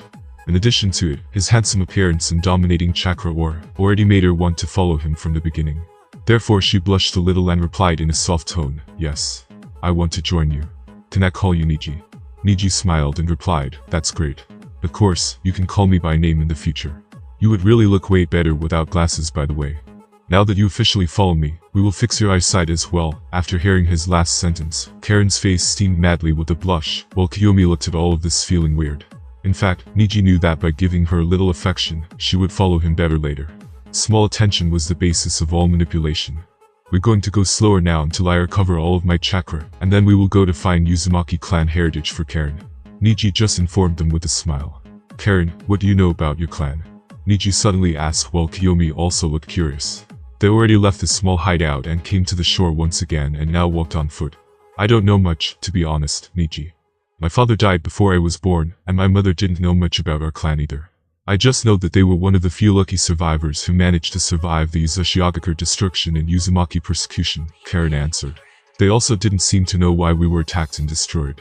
I just managed to learn from them that my sensing ability is called Kagura's Mind Eye, and another secret technique of our clan, I, unfortunately, can't use due to my talent. It's called the Adamantine Sealing Chains, and it is a very powerful Fuinjutsu. And yes, by the way, my clan used to specialize in Fuinjutsu. I also know a bit of what my mother taught me before she passed away." Karen started talking about various things. "So, those chains are just a hidden jutsu, not a Kekkei Genkai. There is probably more to this clan than what was shown in the original then. I must find it out," Neji thought while listening to her. And after a short while of chatting, Neji decided to finally leave the land of waves with his newfound subordinates. He wanted to find some long-lost Uzumaki clan heritage to help Karen get more powerful. Neji also planned to find a permanent residence for them all, a place where he could do experiments and improve their abilities with Hashirama cells injections, or perform various pieces of training, and develop their techniques and power levels. The small group of 3 was slowly nearing the coastline of this island, across from which was the land of fire. Kiyomi was mainly silent, while Karen appeared very talkative once she noticed that Neji was not as unapproachable and cold as his chakra aura suggested. She tried to flirt with him in many different ways from then on. Uzumaki and Uchiha girls were quite a contrast in Neji's opinion. However, Karen suddenly stopped talking and froze right in her track on some small tree. Neji and Kiyomi also followed suit then and looked at her curiously. "Neji, I sense a very powerful person crossing the strait and going right to where we are. His chakra levels are off the charts, and he gives me a very similar feeling to you. Just slightly different, but not too much." Karen quickly shouted with her eyes closed and in a focused state, "Karen, calm down, describe him in more detail to me. He is flying toward us in the same way as you usually do. I think he also has a gravitational ability. However, he is much faster than you, and he is engulfed in some kind of strange chakra coming from the sky above." Karen opened her eyes, feeling extremely weird, and pointed toward the sky. This is probably Tenari from the moon. Did he come onto the earth? Is it because of my Tensugen awakening? He now wants to kill me." Neji's thoughts moved all over the place, and he quickly made a theory about who it was, and what his purpose was. "Karen, this is not good. I must bite you and try to recover some of my chakra. Kiyomi, be extremely careful and protect Karen. If it is truly who I think it is, then we maybe have to run. You'll probably have to use your Mangekyou abilities as well, but don't worry, we'll heal it with Hashirama cells later." Kiyomi and Karen opened their eyes wide after they heard him. It was the first time they saw him be so uneasy and troubled since then. Karen blushed as Neji swiftly caught her by her waist, and then bit her right near her collarbone area, without waiting for her response, appearing quite domineering. It was already full of various bite marks from before. She suddenly exclaimed loudly and then made weird sounds of ecstasy. Kiyomi looked at this eye and face-palmed internally, while Neji felt his body feeling better than before. He was quickly recovering his stamina, and by the end of it, he had more than 50% of his previous chakra reserves already recovered. Karen's whole body carried an extremely pleasant chakra and smell, almost like nature itself. Eventually, Neji had to stop because Karen appeared a bit dizzy. Neji knew that Tenari had access to the hidden portal connecting the moon to the earth, and vice versa, made by Hamura Otsutsuki himself. And it appeared to him that his giant Tensugen's chakra could also channel itself even onto the earth. Neji didn't know how powerful was Tenari, as that chakra had to travel all of that distance, therefore he was not as powerful as he would be on the moon. However, judging by his speed of catching up with him right after he activated his Tensugen previously against Kisame and Itachi, Neji deduced that he wasn't his match even in his full chakra state, not to mention now, that giant Tensugani was created by Hamura himself. It's no wonder it could help Toneri sense me, out of the whole ninja world, and then get to here in just a few hours. And just as Karen sensed, they soon saw a peculiar guy flying toward them from the direction of the sea. He had very pale skin, shaggy white hair, attractive facial features, and 6 Magatama designs tattooed on his collarbones to resemble a necklace. His eyelids were also closed. He wore some kind of ancient-looking kimono clothes. His entire body was immersed in some kind of chakra. Even Neji could now also sense that chakra energy thread coming toward his body straight from the sky. His facial expression was serious and overlooking. He fixated his gaze on Neji right from the start. Karen opened her mouth slightly after he came this close to them. Not just his chakra type, but even his ancestry looked very similar to Neji's in her Kagura's mind eye. Is he related to you in some way, Neji? You two feel so similar to me. Kiyomi also looked apprehensive. This guy really reminded her of Neji in some way. Neji also turned solemn and alert. It was the first time he felt this way in a very long time. We're not related personally, but our clans and probably genes now are very related, isn't it true? My fellow cousin from the moon. Neji then glanced and said toward Toneri above. As Toneri had no eyesight, from the moment of birth, he had to learn how to sense in order to interact with the outside world. Therefore, he immediately identified Neji as the person who possessed the Tensugen. He didn't even take a look at his companions and said coldly, I never imagined that some country bumpkins like you Hyugas could awaken the ancestors' legendary eyes. Tell me, how did you do it, human? Toneri first and foremost wanted to know that piece of information. After all, what would he do in the future if more Hyuga clan members started accomplishing the same? He wanted to immediately find the root cause of this strange problem. He's from the moon. Kiyomi opened her eyes wide, while Karen nodded at herself for guessing correctly that they were really related. However, both of them didn't know anything else about him. This short conversation would be really earth-shattering if it spread out. Hyuga clan had a related cousin clan on the moon from the same ancestor. That piece of information truly carried weight. I had my personal means. Don't worry, that process is unique only to me out of the whole ninja world. What else do you want from me? Neji asked while finalizing his strategy for getting out of the present situation. He understood that there was no point in trying to talk Toneri out of bothering him. He could either clash with him directly or run away. Due to living alone for so many years on the moon, due to that extreme isolation, Toneri turned quite mentally ill, imagining himself as the new god and savior of the whole ninja world. His only interactions ever were with his puppets. Or at least, that was how Toneri's background got explained in the original. And judging from his behavior here, Neji determined it to be true. He has a worse god complex than Nagato. Neji was also a little fascinated at Toneri's hair and skin colors, also by those natural Magatama tattoos on his collarbones. It was obvious that Toneri, due to some weird mutation, carried the biggest amount of Otsutsuki genes from the starry sky currently in this world. Even more than current him. Even Yoshiki, a full-blooded Otsutsuki in Boruto, treated him quite differently than other inhabitants of this world, acknowledging his blood a little, and opting to not kill him then. Toneri's clan vanished from history, probably because of some kind of genetic problems caused by radiation up there. Even though Hamura created that giant Tensugen to allow them to inhabit the moon safely, in the first place, it probably failed, as seen by how Toneri was their last member now. The Kagaya clan died of their genetically abnormal stupidity, low IQ behavior, of always wanting to fight and perish. They were suicidal. Neji knew that it couldn't be the case for the Otsutsuki on the moon as well, as they didn't have anyone to fight with. It could be only some other problem like radiation. Kamimuro died because he pulled his bones inside after using them, catching bacteria. Well, human, I don't believe you. I'll have to search your memory for the truth. And yes, you don't deserve to possess those eyes. I'm taking them out, Toneri proudly informed him while preparing to strike. Due to Neji being of the Hyuga clan, and having the same ancestor as himself, he called him human instead of an ant. That's how he viewed all the other dirty inhabitants of this planet.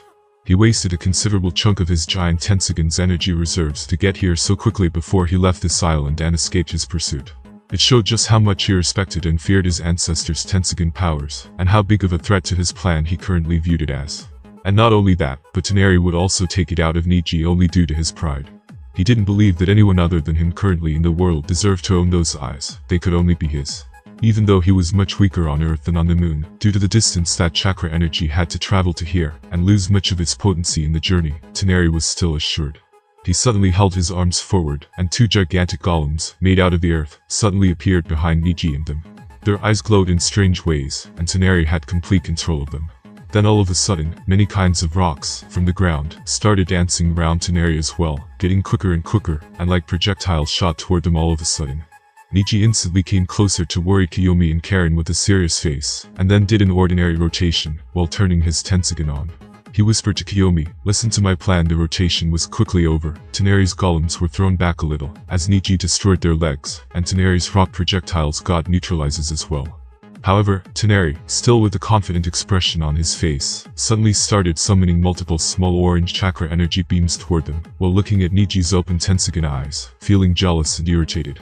As Neji's rotation finished, Neji had to resort to using ordinary 8 trigrams to resolve Tenari's attacking orange chakra beams, but then, opened his eyes wide, as Tenari appeared physically in front of him. His base form enhanced by the giant Tensugen is so fast. Neji gritted his teeth as he had to open his Tensugen chakra mode, just to defend against Tenari's bodily base form attack coming. Just now Neji fully realized the terror of that giant Tensugen, filled with Hamura's entire chakra. After all, Hamura and Huguroma were real half-Otsutsukas who could fight with Kagaya for weeks. Neji barely parried Tenari's punch quickly, while thinking gravely, this strength is at least middle 6 paths level. On the moon, he is probably at a peak 6 paths level. I'm out of his league in power for now. Neji planned to use his rich battle experience and intellect against him. That was the only way. However, Neji got even more shocked, as Tenari smiled weirdly as his arms suddenly got enlarged many times over, now appearing cyan in color and full of Tensugen chakra energy, in the same way that he actually used his giant Tensugen back then on him. He wants to devour my chakra. Then try it. Tenari smiled as his giant palm caught Neji entirely. However, as soon as he went over to draw his chakra out, his face instantly turned pale. What is this energy? It is not chakra. Neji grinned out as he purposefully drew out natural energy from around them, and then let Tenari's arm devour it all.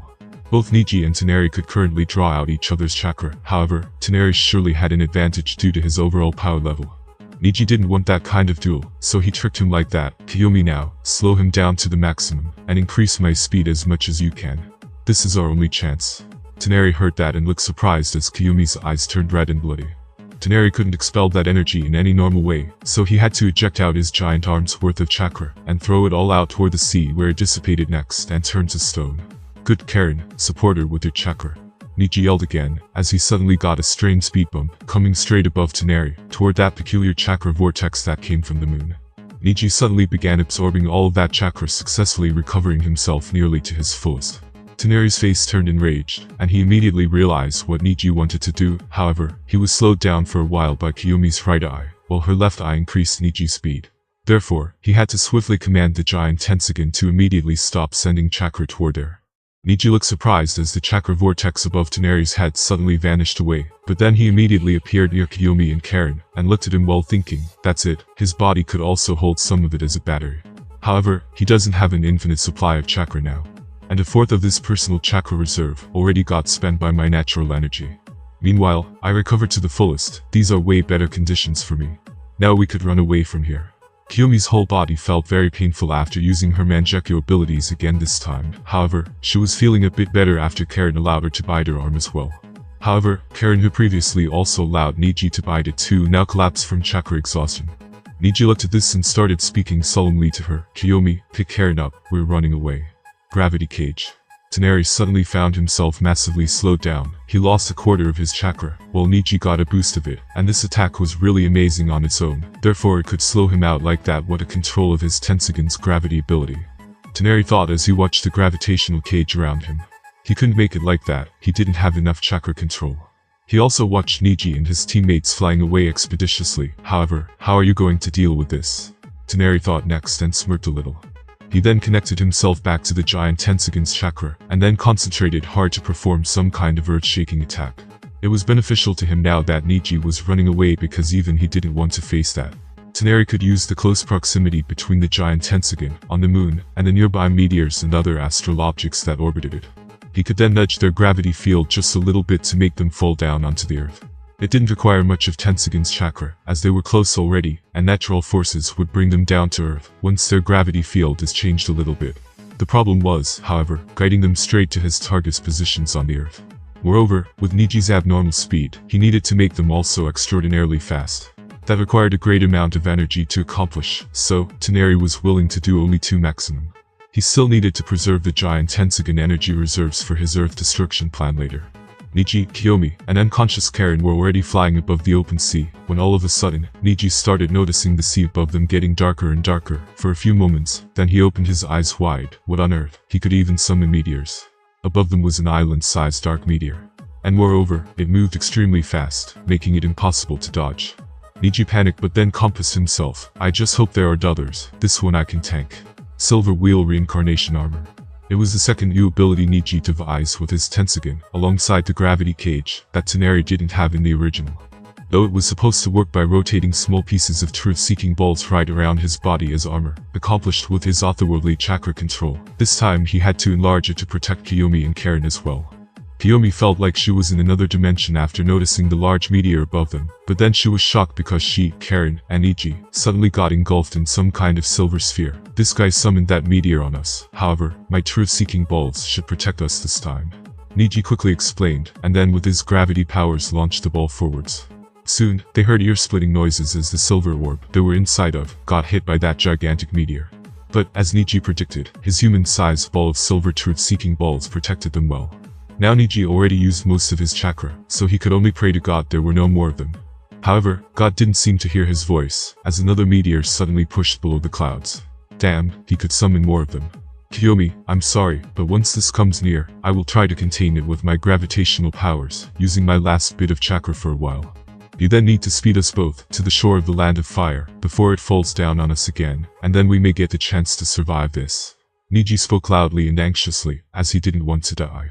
Just after he got so powerful, and got rid of the curse mark, for this to happen, Neji thought this was all a big nightmare.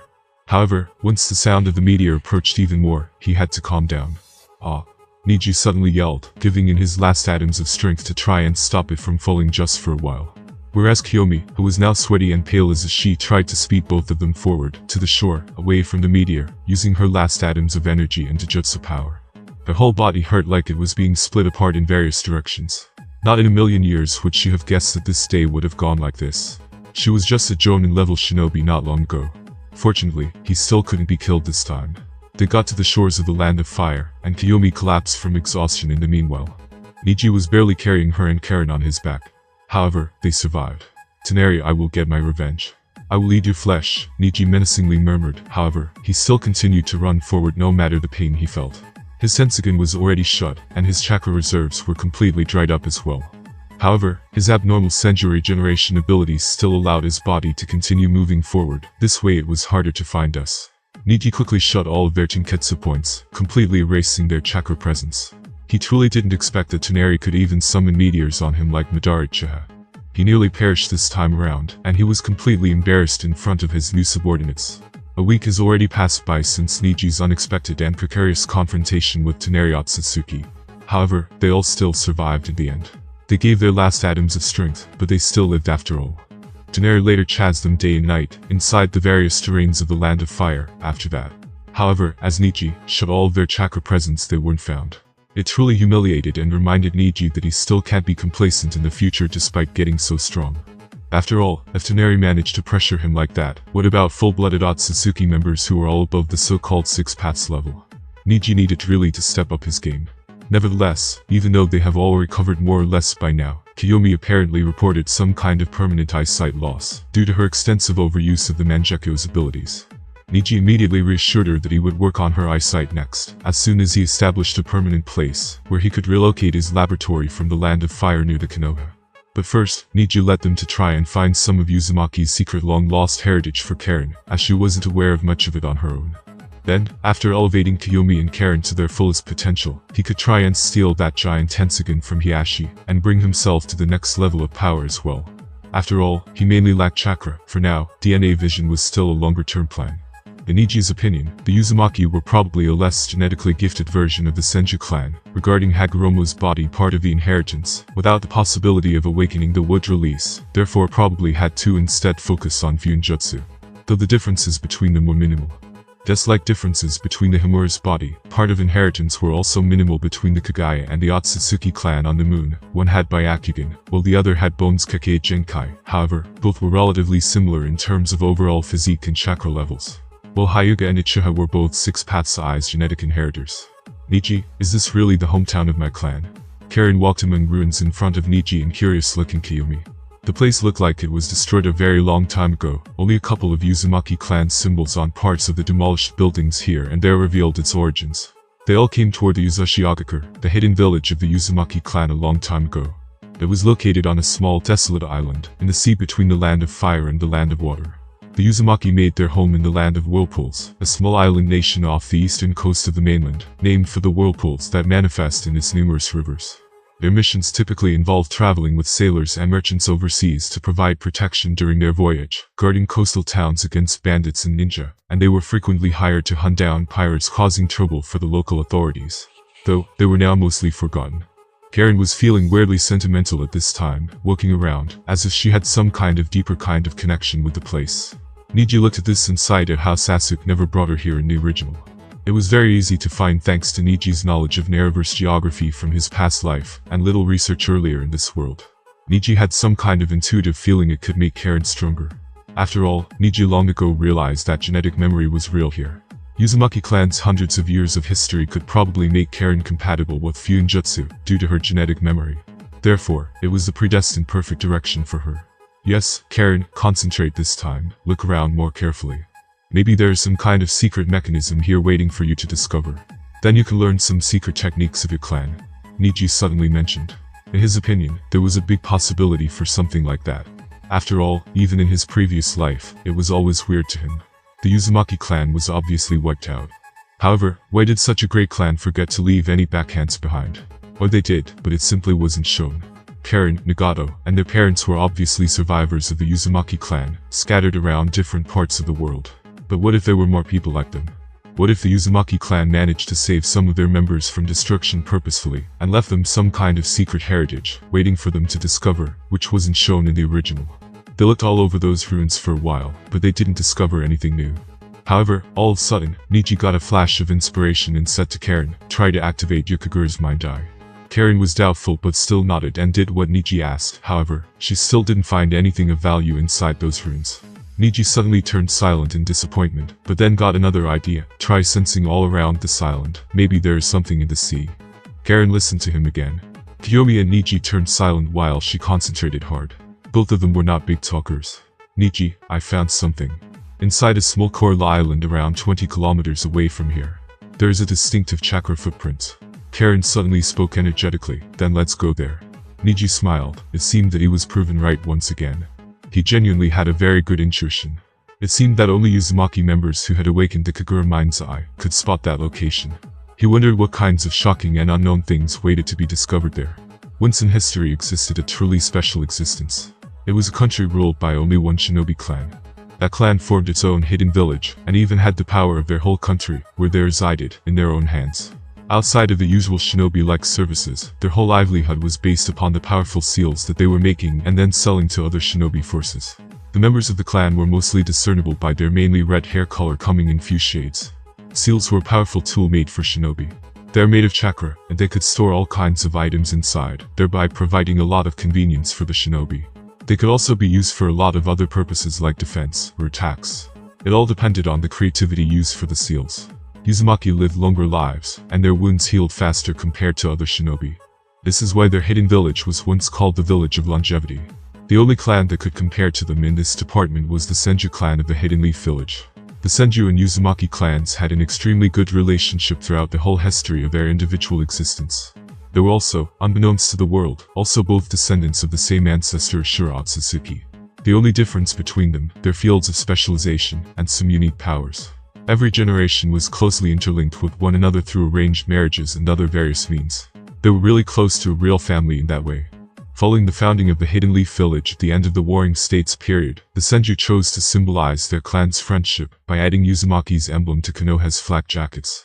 Konoha and the Uzumaki's own Uzashigakure hidden village remained close allies over the following decades, with the Uzumaki providing fuinjutsu, seals, and expertise in seals, at cheap prices, to Konoha at all times. The peak of the relationship between the Uzumaki clan and the Senju clan and the Konoha by extension, was when the founder of the Konohagakure and the first Hokage married Mito Uzumaki.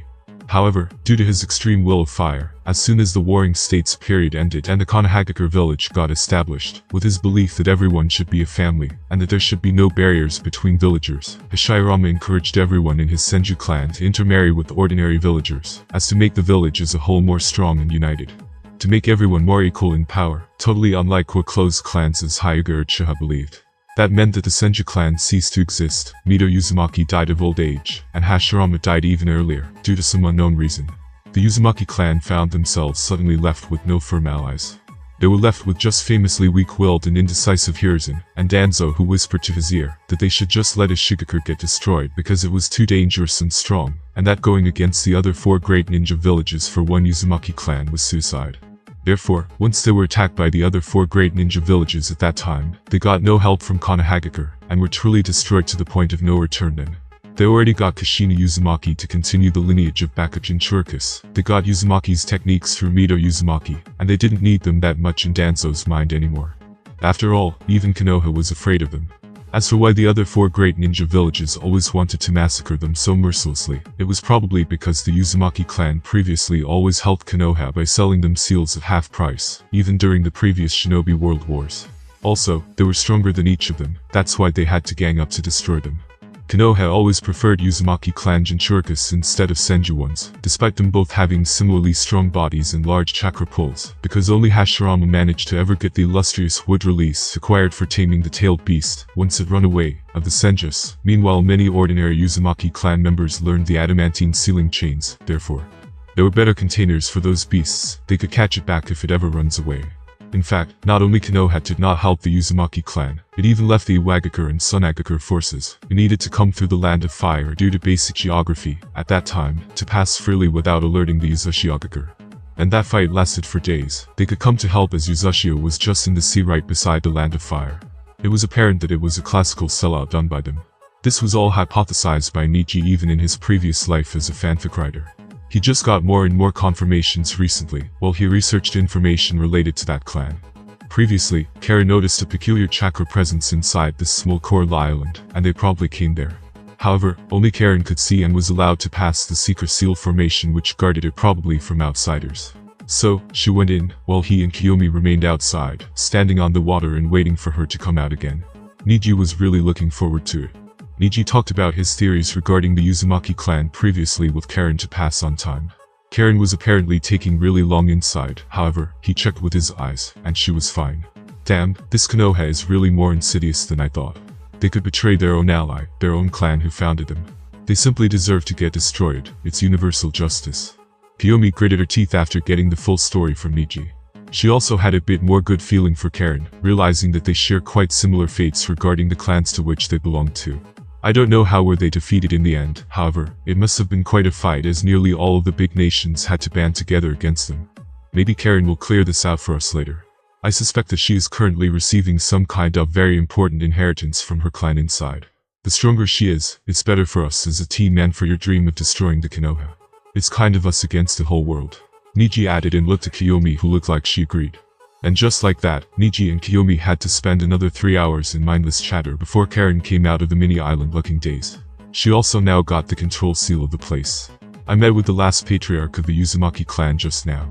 He was very old, in fact probably over 100 years old, and he was called Ashina Uzumaki. He left a part of his soul inside of this place before he perished in battle for the survival of the clan against 4 big ninja villages. However, no one could see this due to his special seal, only a member of the Uzumaki clan with great potential, meaning the Kaguru's mind died that I awakened. He didn't want to talk to you, that's why I couldn't bring you in. His soul went to the Pure Land after we finished the conversation. He was very powerful. Karen finally spoke after gathering and segmenting all the information that she heard. He told me that it took 4 cages acting together to kill him, on that day, alongside a dozen of S-class shinobi by today's standards. He invented many of Uzumaki's strongest techniques himself. He also told me that he was stronger than the legendary Hashirama Senju and Madara Uchiha during his time. He also lived through both the Warring States period and the Hidden Village period of the world. In fact, he even found the Uzashigakure based on the Konohagakure's model. Karen spoke. All material valuables of the clans were looted by those great ninja villages that attacked them, while they burned down all the techniques so they don't get it. He could teach me only verbally now about many different techniques of the last clan, however, I still got it. Karen praised herself. Ah yes. I'm the new patriarch of the Uzumaki clan. Karen suddenly made a serious pose and laughed. That elder told me to revive the Uzumaki clan in the future, and that they purposely left some of their members, like my parents, to scatter all over the world in hopes of one day a strong inheritor of the Kagura appearing looking for them, and then reviving the Uzumaki clan secretly. That's me. The elder praised me as one of the Uzumakis with the most potential in history. He told me only Kashina Uzumaki and Mito Uzumaki could compare to me. Karen boasted again. And you agreed? Neji smiled and asked all of a sudden, of course, Neji. That was a condition for teaching me all those techniques. How could I help you in the future and stay by your side without being stronger than now? Wait, you have something against me reviving my clan later? Karen suddenly responded back while Neji confidently interjected. I don't even have anything against you going after all the big 5 villages for destroying your clan. They are lightweight. I support you in whatever you want just like Kiyomi. I just want you to train hard and get stronger. Kiyomi looked at him and nodded in satisfaction, while Karen looked over warmly and with a blush. Alright, but what exactly did you learn from him regarding jutsu? This was what now interested Neji the most. Of course, he was also very surprised by Ashina's unexpected strength in her words. Well, all kinds of Uzumaki standard sealing techniques, also some barrier ninjutsu of various scales. Don't worry, I wrote everything on a scroll while he taught me. Then there are those two. In fact, now that I know everything, they were probably one of the most dangerous techniques in the whole world. It was no wonder that the Uzumaki clan was so feared that it managed to bring together all the previously warring 4 big nations against it. Karen suddenly turned serious. The Reaper Death Seal and the Adamantine Sealing Chains are the strongest moves of my entire clan.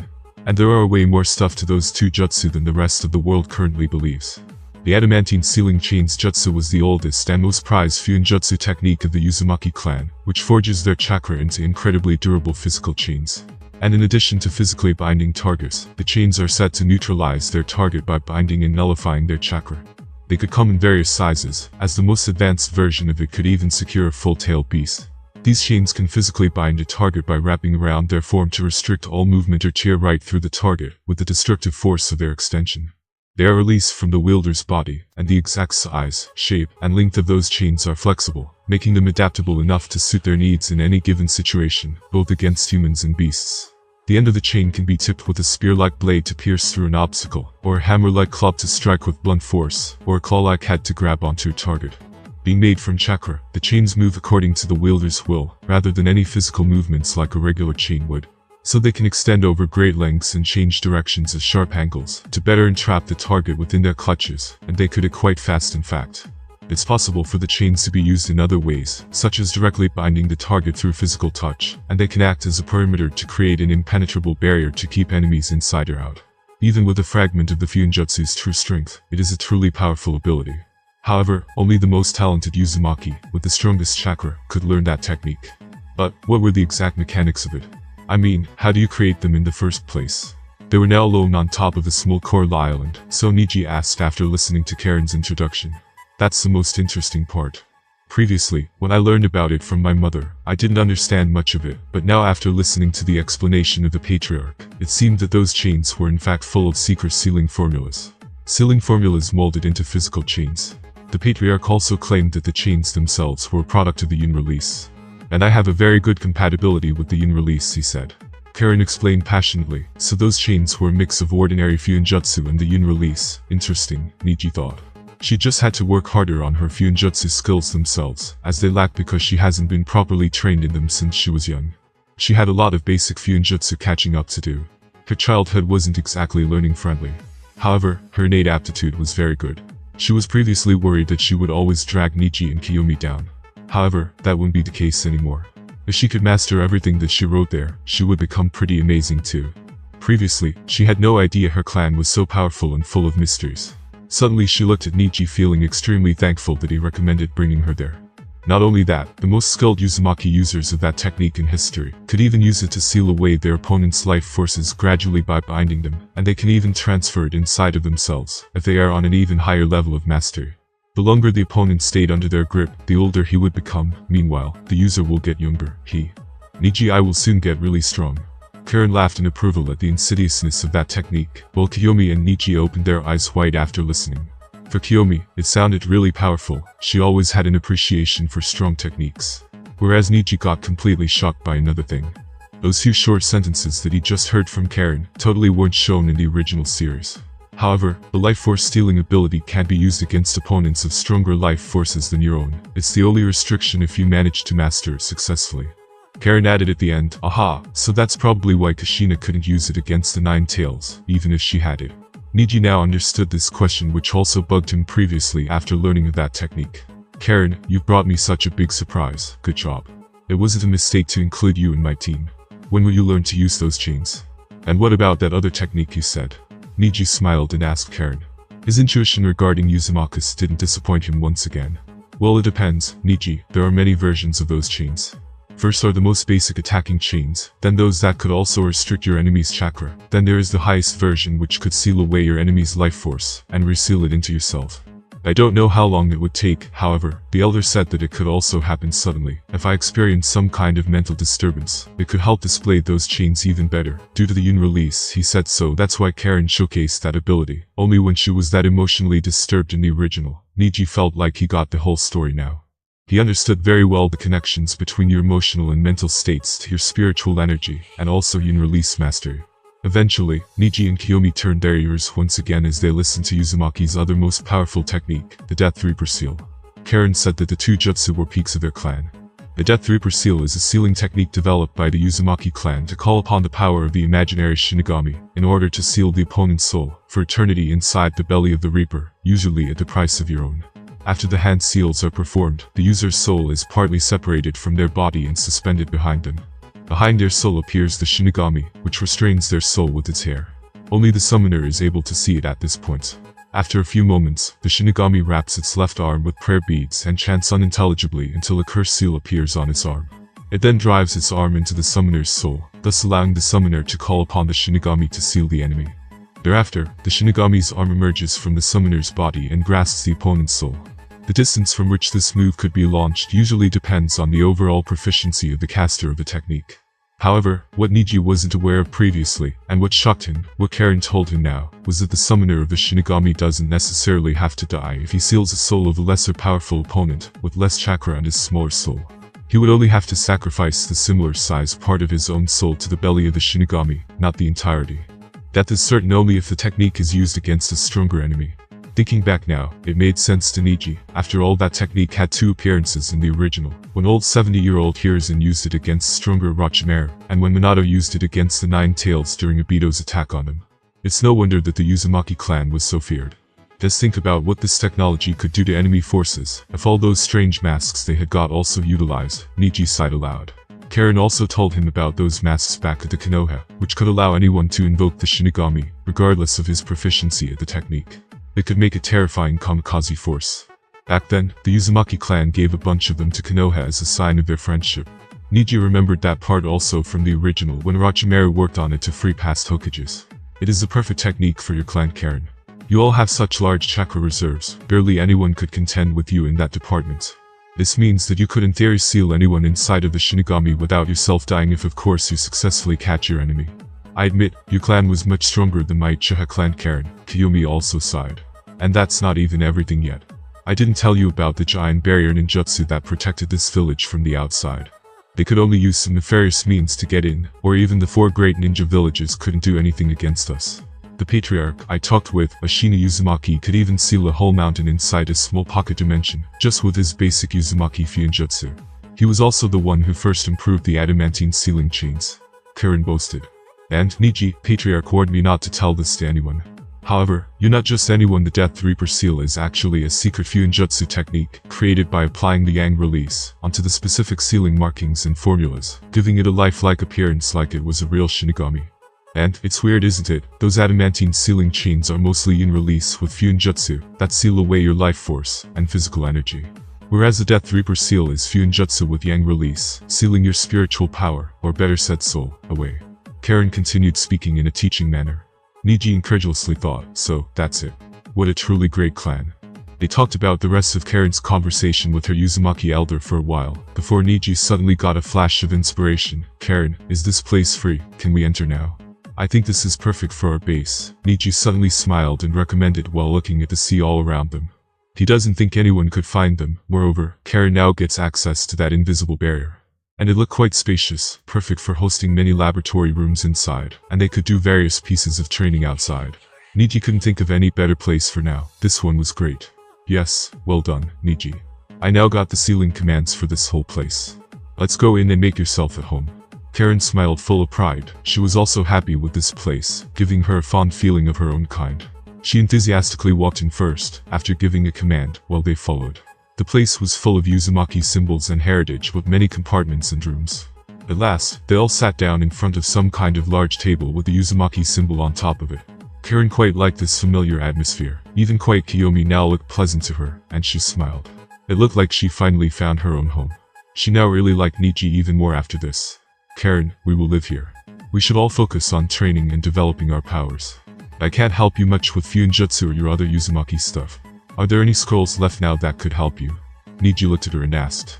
Karen nodded and went to bring some from the other room. As you know, shinobi clans' hidden jutsu are mostly passed on verbally. The patriarch just now passed it on to me, and I wrote some notes. However, here they still left some ordinary Fuinjutsu scrolls. There were also some elemental jutsu writings. Barrier jutsu, medical jutsu, apparently too. The reason why Neji wasn't taught verbally by the Hyuga clan during his childhood was very simple. Even if someone got to know the intricacies of their advanced gentle fist technique, they could still not perform it without the Byakugan, which was crazily guarded instead. Other hidden jutsu clans like Nar, Akimichi, or Yamanaka also presumably allow their techniques only to be passed verbally. Karen carefully placed all the various scrolls on the table. Neji quickly skimmed over curiously. But he suddenly got engrossed even in the most basic of Fuinjutsu written lessons. This is way better than what Tenten showed me previously. I feel like even this clan's basic understanding was on another level. Neji marveled at their master. Kiyomi also found some ordinary fire-release jutsu scrolls, while Karen took a look at some basic earth and water release. Those were their preferred innate chakra natures. Karen tested her attributes during her time with OROCHIMARU, while Kiyomi bought some test papers on the black market. And Kiyomi only now got the chance to learn some. And Neji never even tested his attributes, not to mention learning some. It wasn't his fighting style. The fire release burns anything it touches. It can turn its target into flames and, like wind, is especially suited to offensive attacks. It consumes the wind release but is extinguished by the water release. The wind release is sharp as a blade and can cut and tear anything in its path. It is used for specialty ninja weapons and techniques, and is most effective in short to mid-range distances. It cuts through the lightning release, but fuels the fire release. The lightning release electrocutes, diffuses easily, and is compatible with mid to long distance techniques. Adding it to metal weapons makes them more lethal and increases the electrical shock. It shatters the earth release, but is severed by the wind release. The earth release increases the solidity and composition of all things. It repels the water release, but is torn apart by the lightning release. The water release is compatible with the multiple faceted shape transformation. As in creating fog to camouflage oneself, or a tsunami wave to obstruct something, it is effective for defensive purposes. It quenches the fire release, but breaks against the earth release. Karen, I have an idea about a jutsu you could create. After a while, Neji mentioned all of a sudden.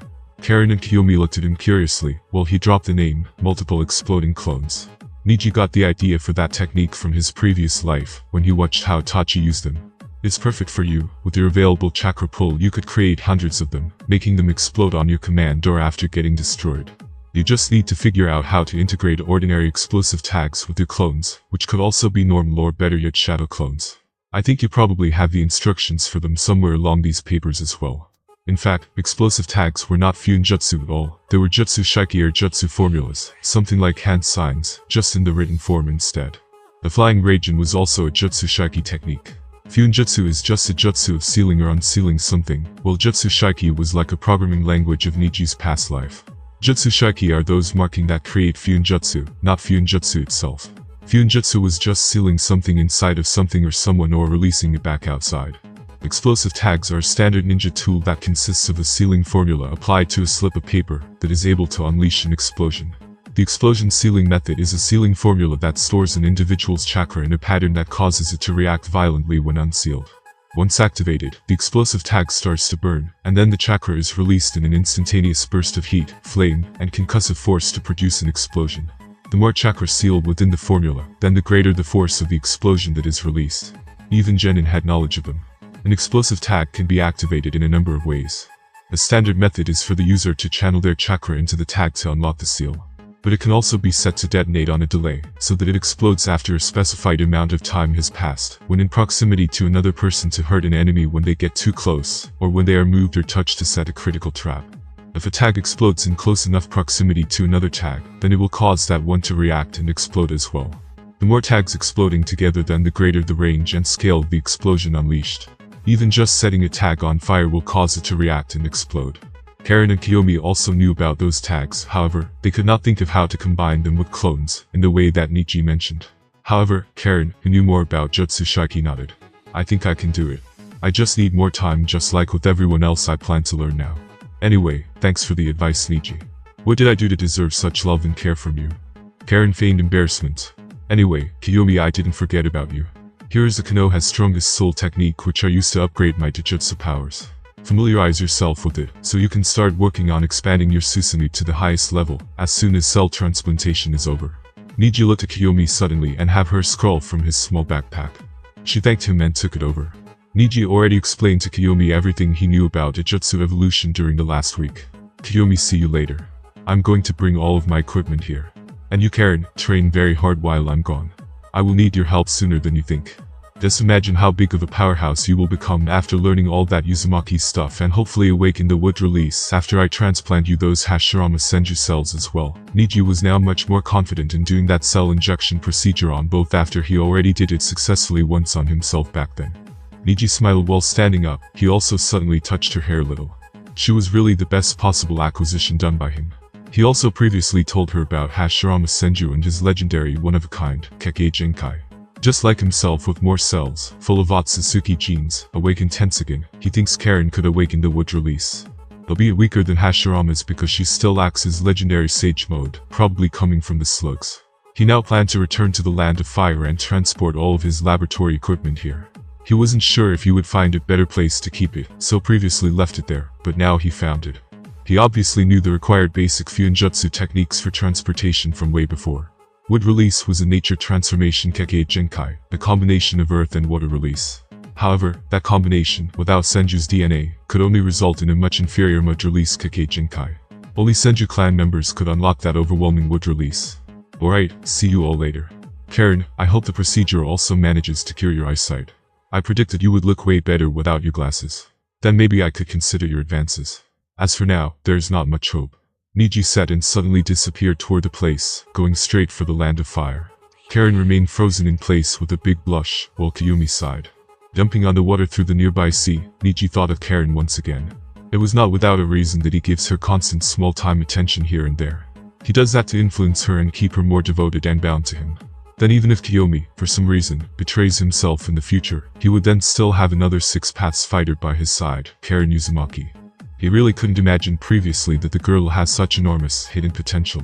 He plans to constantly give her hot and cold behavior, and make her even more dedicated to him than she was to Sasuke in the original.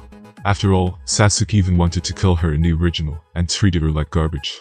It was impossible for Sasuke to try and make her more powerful and reconnect her with her clan as he did now. Neji understood her personality and story well, she just craves some love. After all, the wood release was one of the most powerful, if not the most powerful Kekkei Genkai in the whole ninja world. That's why Neji valued Karen so much. It is the only known Kekkei Genkai that could create life.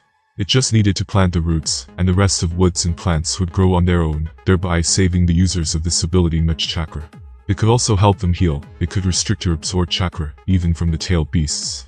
It could create mountain-sized attacks. Hashirama in the original could create a giant wooden golem that could slap a tailed beast bomb. Momoshiki Otsutsuki, one of the full-blooded members of his clan, used that ability later in Boruto. Neji always speculated that the wood release, in fact, comes from the god tree itself, or else how should a strange connection to the 10 tails, but could also use it, be explained. Why was it so overpowering overall? In fact, Neji thinks it was because it imprinted itself genetically into both the Otsutsukus and the Senjus, through the god tree itself. After eating the chakra fruit, they acquired the innate ability of the tree itself. The god tree created chakra, it was obvious why it could then also restrain or absorb it. And it explained perfectly why it could control tailed beasts so perfectly. 2 months passed already since Tsunari Otsutsuki found and clashed with that fairly strong human from the Hyuga clan, who managed to awaken the legendary Tensugen before him. It left him quite astonished, especially after realizing that he even managed to escape from those meteors he had to summon in the end. Previously, while he was on the moon, Tsunari couldn't even imagine that there was such a powerful human down in the ninja world. However, he felt a little better, realizing that that person also shared a similar ancestry with him, and that there should be no other exceptions. Tenari currently didn't regard anyone else as a threat to him in this world, despite how he now learned about the user of the Jito statue, his organization, and his goals. Shortly after fighting with Neji, that guy summoned Jito's statue and fed it two-tailed beasts alongside his subordinates. However, Tenari still didn't regard him highly, or as a threat at all, and let him play for a while. He primarily needed to deal with that Hyuga Neji before he somehow grew even stronger than before. That person also always hid his tail well, and could just summon the Jito statue back if you went after him. He didn't participate in the tailed beast extraction process himself, and hid his chakra with various kinds of weird chakra transmitters. So, there was no point for Tenari to go there and try to take his clan's possession back. It would just alert him earlier of his existence and goals. It was the opposite of what he needed to do for him. He needed to devise a secret plan to take him down in one sweep. However, he didn't have time for that presently because Neji was now his only priority. Tenari then also realized that he would need an even bigger power if he wanted to completely kill, not just defeat Neji, and stop him from escaping like he did the last time. That means that he, Tenari, also needed to rely more on his own personal power than on that giant Tensugen on the moon, which was so far away from the earth. He needed to acquire his own personal Tensugen as well. That battle with Neji Hyuga also made him realize another thing. And that was that he honestly had very little actual fighting experience and knowledge of this world. That could be also said to be the crucial reason why Neji managed to escape from him, despite being less powerful during that time. That's why, during the last 2 months, Tenari went over the entire ninja world on foot, stealing people's memories, and learning about various things, techniques, and concepts. That's why, for example, he now knew what was that strange energy that turned part of his Tensugen mode into stone was called. He now knew what that strange ability the woman beside Neji used on him was called. It was Neji Hyuga in the first place. He learned about his backstory, and about the Hyuga clan's situation today. Those 5 great ninja villages, he now visited them all and pried on their secrets. He needed to know everything in addition to his own Tensugen, if he wanted to kill Neji. The first part of my plan is now finished. And as for the second part of it, Tenari expressionlessly levitated high in the sky. He was currently above a very large and structurally developed village by the ninja world standards. It was a Konoha swallowed by the darkness of the night. Tensugen, you're mine. It was not his first time here. Tenari even knew who would he steal eyes from, Hanabi Hyuga, and Tenari finally made his move. He didn't care about their sensing barrier. Soon, he slowly descended in front of one Hyuga clan member a little further than the Hyuga clan compound. The man yelled but he couldn't move. And soon his memories were in Tenari's hand literally as he took the man's head. Interesting, there are a couple of stronger ants in this place. The Hyuga clan compound looked completely different than it was a few months ago. There was now a large tower in the center of it, surrounded by labyrinth-like structures and dozens of different layers, with clansmen having to patrol in between day and night. Hiyashi Hyuga and his daughter Hanabi lived in that middle tower, while all the living side branch members constantly had to be on the lookout on top of and all around that tower, and they also had to patrol around labyrinth rows. Hiyashi's personality got very extreme and inhumane ever since Neji Hyuga's attack occurred. Side branch members suddenly got punished, using that curse mark, in those few months way more than previously in their entire lives combined. Their Byakugans got overexerted because they had to constantly be on the lookout with only a small rest time. Some of them got blind or even died. They were living in hell ever since then. The only ones who escaped were those who were part of Konoha's regular forces before the attack happened. They could still live outside and be spared from Hiyashi's arduous orders. Others weren't so lucky, they got locked inside the compound, and nobody cared for them. Konoha now had more pressing matters on their hands than arguing over Hiyashi's recent behavior. Even Tsunade couldn't do anything about it due to the village advisors. They had previously seen Hiyashi's incomprehensible strength, and with other big villages watching, they didn't dare to act against him in any way presently. They could only secretly send both route and regular ambush scouts there to monitor his behavior. However, Hiyashi was very well aware of that, because he himself sent his Hyuga scouts all over the forest nearby the compound, and even inside the village in various places, and the situation was quite tense. Hiyashi couldn't believe anyone as well now, especially Danzo, who should be really interested in his powers. The only thing preventing a conflict was the fear they had of each other. The village was fearful of Hiyashi's personal strength, especially without Jiraiya there, while Hiyashi was aware of their overwhelming numbers advantage. Even ordinary civilian villagers could feel that kind of atmosphere between them without being told. Not good. On top of the Hyuga tower, Naoki Hyuga, the captain of the guards, suddenly opened his eyes wide, and quickly went down the stairs, ignoring other scouts that were in the same place. He first saw the invader. His Byakugan range was the farthest, and that's why he was so valued by Hiyashi, and escaped many harsh punishments that other side branch members experienced. He was Hiyashi's most loyal dog. It was the same even before when those main branch members still lived. Lord Hiyashi, it's not good, someone is flying above toward our residence. Naoki quickly went over to Hiyashi's living place, which was at the bottom of the tower and in the middle of the labyrinth. Hiyashi already sensed someone coming quickly, so he woke up previously.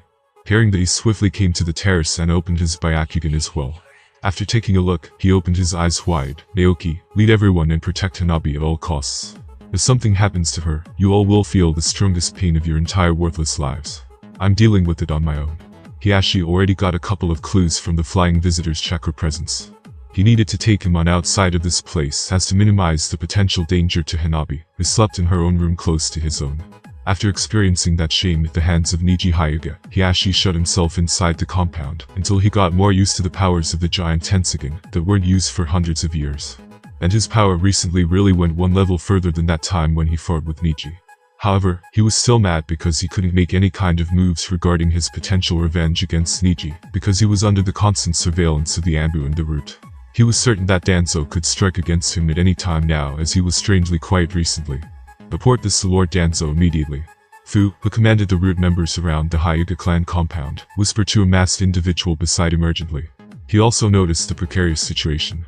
Yamato, on the other side of the compound, who commanded the ordinary Anbu, also sent a subordinate to report this to Tsunade, and carefully looked at the sky where the two people met next.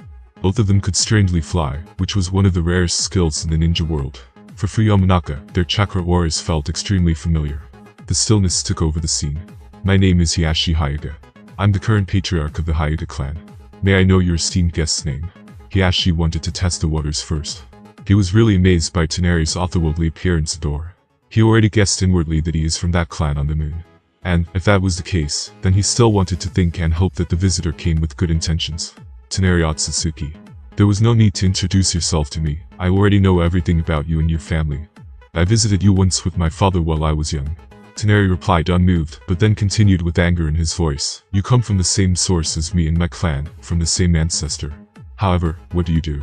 You betrayed the ninja teachings of the great sage of six paths, Hamura Otsutsuki, and first participate in the so-called Warring States era, and then you create that kind of devious curse mark. You don't deserve to hold that kind of noble blood anymore. You and I have nothing in common. In fact, I despise you more than those other ants. You bore the greatest responsibility out of them all. Repent for everything now. You and your clan join me as subordinates in the quest of rebuilding this world, and I might only then let you go. We share the same goal regarding Neji Hyuga. I too want to end him as well. Toneri finished speaking. After seeing Hiyashi now and thinking carefully, while traveling around this world, he realized that he needed some helpers if he wanted to accomplish his previous plans. After all, there are 10 of those ants who followed that other thief. Hiyashi suddenly furrowed his brows in the air after hearing him. He didn't like that superior tone of voice. It was almost the same as he currently used to talk to his side branch clan members. But it wasn't entirely impossible for him to agree, especially after noticing the man's strength. And he was currently in a very precarious situation, surrounded at all sides by Konoha and worrying about Neji. However, Toneri's next words froze him in place. But I still have to take your younger daughter's eyes away. She has the purest Byakugan inside of your clan nowadays. It must be her and no one else. Transplanting that kind of eyes will give him the best possible success rate for the birth of Tensogen. There was no chance for compromise on this matter in Toneri's mind. It was imperative. Hiyashi clenched his fists in anger as soon as he heard those words. Not to mention that Hanabi was his most beloved daughter, but she was also his hope for the continuation of their Hyuga's main branch. He already knew why Toneri wanted to take her eyes. And she really was the most talented in recent decades, besides Neji having the best eyes Toneri would want for the Tensogen activation. However, it was impossible for Hiyashi to agree, even if the opponent was much stronger than him. He will rely on Konoha's help once again. This time he thought that even Danzo would help. This was still Konoha after all, and he was nominally a big clan's patriarch. And Danzo still wanted to find out his secrets for himself. Hiyashi just needed to drag this on until the help arrived. Just like the last time against Neji. Preserving his life in the main branch in that way was the most important. Hiyashi Hyuga, you made the wrong choice. Toneri informed him after seeing his expression. He immediately activated his gravity control ability to pin Hiyashi in place. Hiyashi gritted his teeth and did the same. However, inside he knew that his giant Tensogen was just a poor replica of the one his opponent was using. There was an invisible collision of some sort between their gravity abilities. The stalemate continued for around 5 more minutes, in various intervals because of their cooldowns, before Toneri's gravity field nearly touched Hiyashi. In response, he just gritted his teeth and activated a specific command of his energy vessel.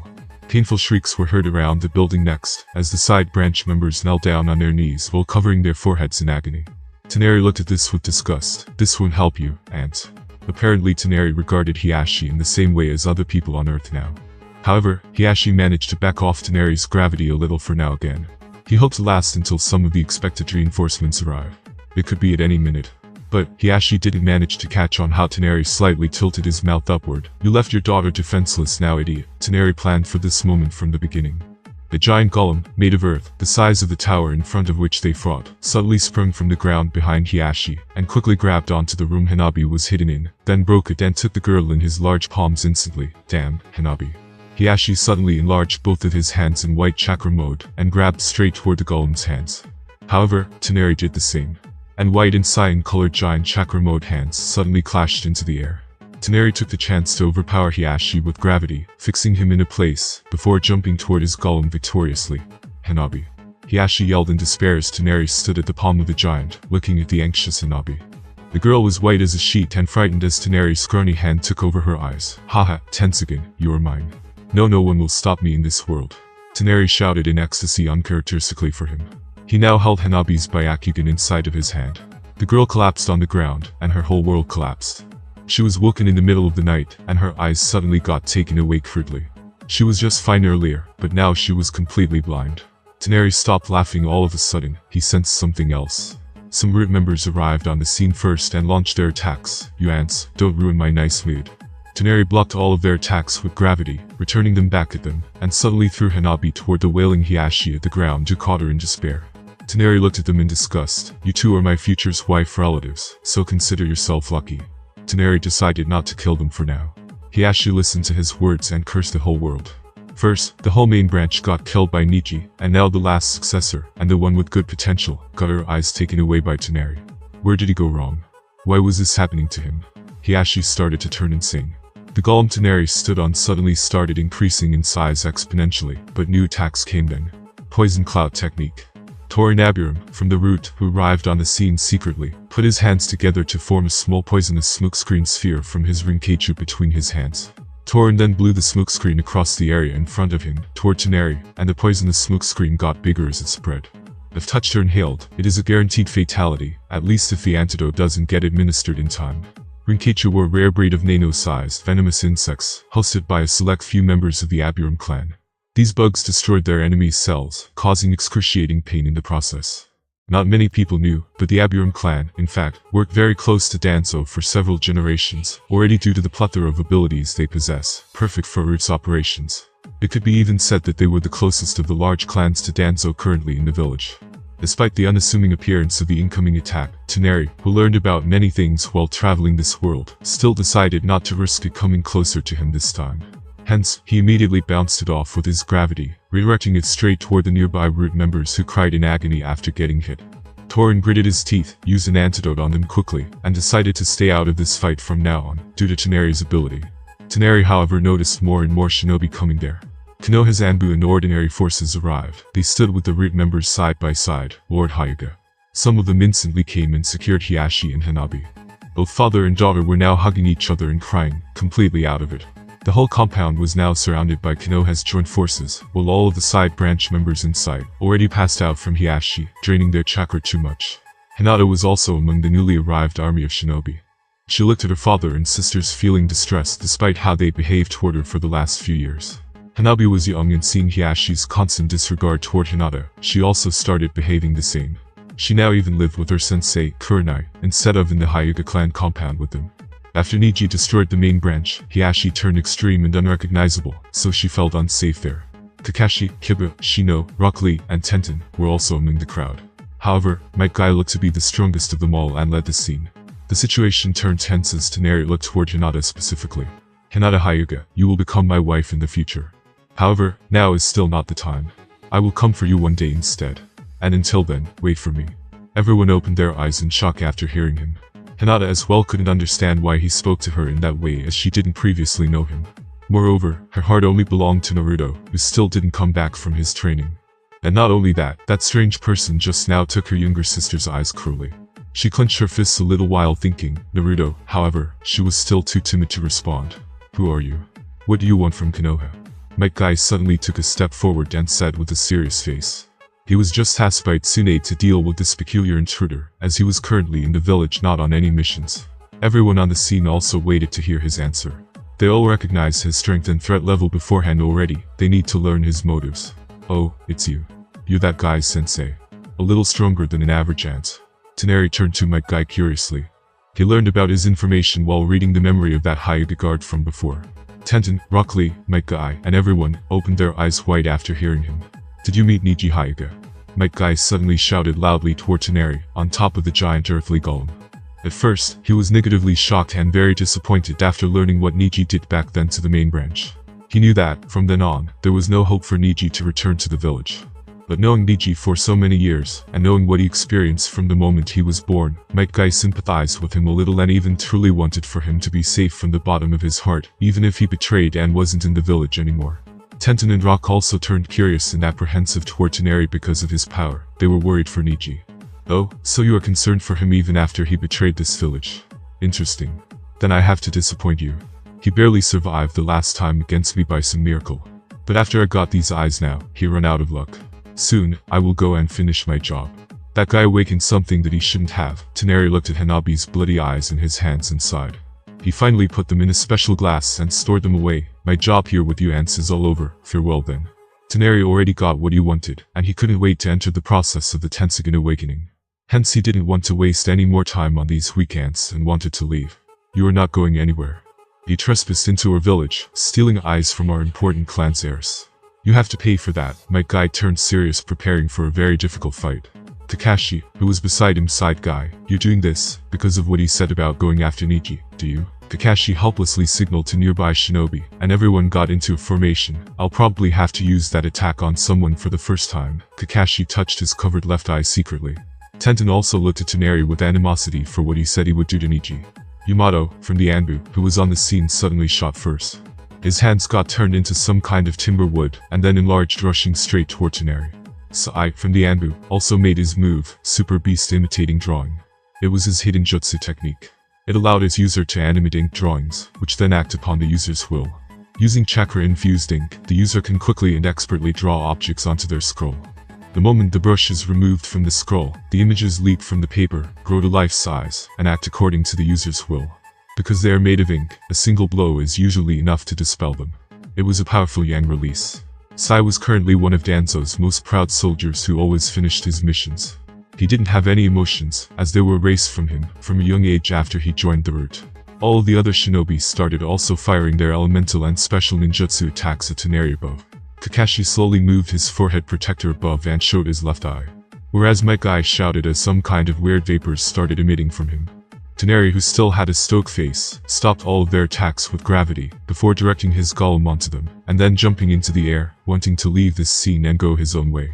None of the Konoha various shinobi present could even react to Tenari's basic body speed. However, just passing in front of him, Tenari suddenly saw a white light beam of chakra coming toward him, straight from the ninja's scroll Tenten was holding down below. Tenten's pressure wave attack now got considerably faster and way more powerful and efficient than before. She wasn't slacking off. She didn't want to let this kind of a person escape, and then attack Neji later. Her face was firm. You can't do anything to Neji. Might Guy nodded toward her and already flashed in front of Tenari, who was stopped by Tenten's fast attack. He already entered his blue 7th gate opening state. Not bad. Tenari thought about both Tenari's previous attack and Might Guy's strong fist that soon approached his abdomen. However, he smiled and immediately enlarged his right hand in Saiyan chakra mode, and then tied it all over his body in a protective kind of way. Might Guy punch connected to it. However, suddenly many smaller arms appeared from his Saiyan chakra cocoon. They caught Might Guy from all sides and started draining his chakra. Might Guy's face was incredulous. Even though Might Guy used mainly Taijutsu, it didn't mean that his body didn't possess chakra. This isn't good. My chakra is getting drained away. The only way to break is Hirador, but all those comrades on the scene. Kakashi suddenly noticed Might Guy's thoughts, and his Sharingan eye changed shape, entering the Mangekyo form. He suddenly created a spatial vortex from that eye. It's that stuff again. Mangekyo Sharingan slowing and speeding time, now spatial abilities, the descendants of the Hamura Otsutsuki. Tenari felt a bit interested after Kakashi's eye technique now broke all of those small Saiyan arms, that caged guy, and he broke free. Kakashi instantly knelt on the floor after using it. Old guy fell onto the ground from the sky, but then when he stood up to fight again, Toneri had already levitated himself miles ahead into the sky where nobody could reach him, hence, the fight was effectively over from that instant. Toneri thereafter vanished into the night. He went straight to his portal to the moon, where he would integrate those eyes on him in safety. What kind of monsters are constantly appearing in this world? Kakashi thought after seeing that. Damn. Might guy clenched his fists. The only way he could chase after the enemy now was if he opened the 8th gate. However, it wasn't such a precarious situation. He decided a long time ago that he would use that only if the Konoha faced destruction. Tsunade wouldn't approve of it now. The world was getting more and more dangerous lately. Many clouds were present on the horizon. Neji, be careful, Tenten thought worriedly. She still didn't forget that moment when he came to her shop and said goodbye while confessing his feelings. She later realized just how much she longed to join him in his journey. Even if her parents stayed in the village, she would still do it. And, not like they could do anything to them as they were the most important merchants of the village. She suddenly clenched her fists and decided to leave with Neji as soon as she met him once again. A while later, inside the Roots compound. Orochimaru stood calmly in front of the kneeling Fuyomanaka. The morning already came, however in this place, there was only eternal darkness. Not many people even in Konoha knew what transpired last night, due to the tight-lipped policy Tsunade ordered to be used regarding that matter. However, Danzo obviously knew everything about that. Speak, what did you sense? Danzo suddenly asked with a neutral face. Fu was also there, secretly observing the situation the whole time, and was taking mental notes on the orders from him.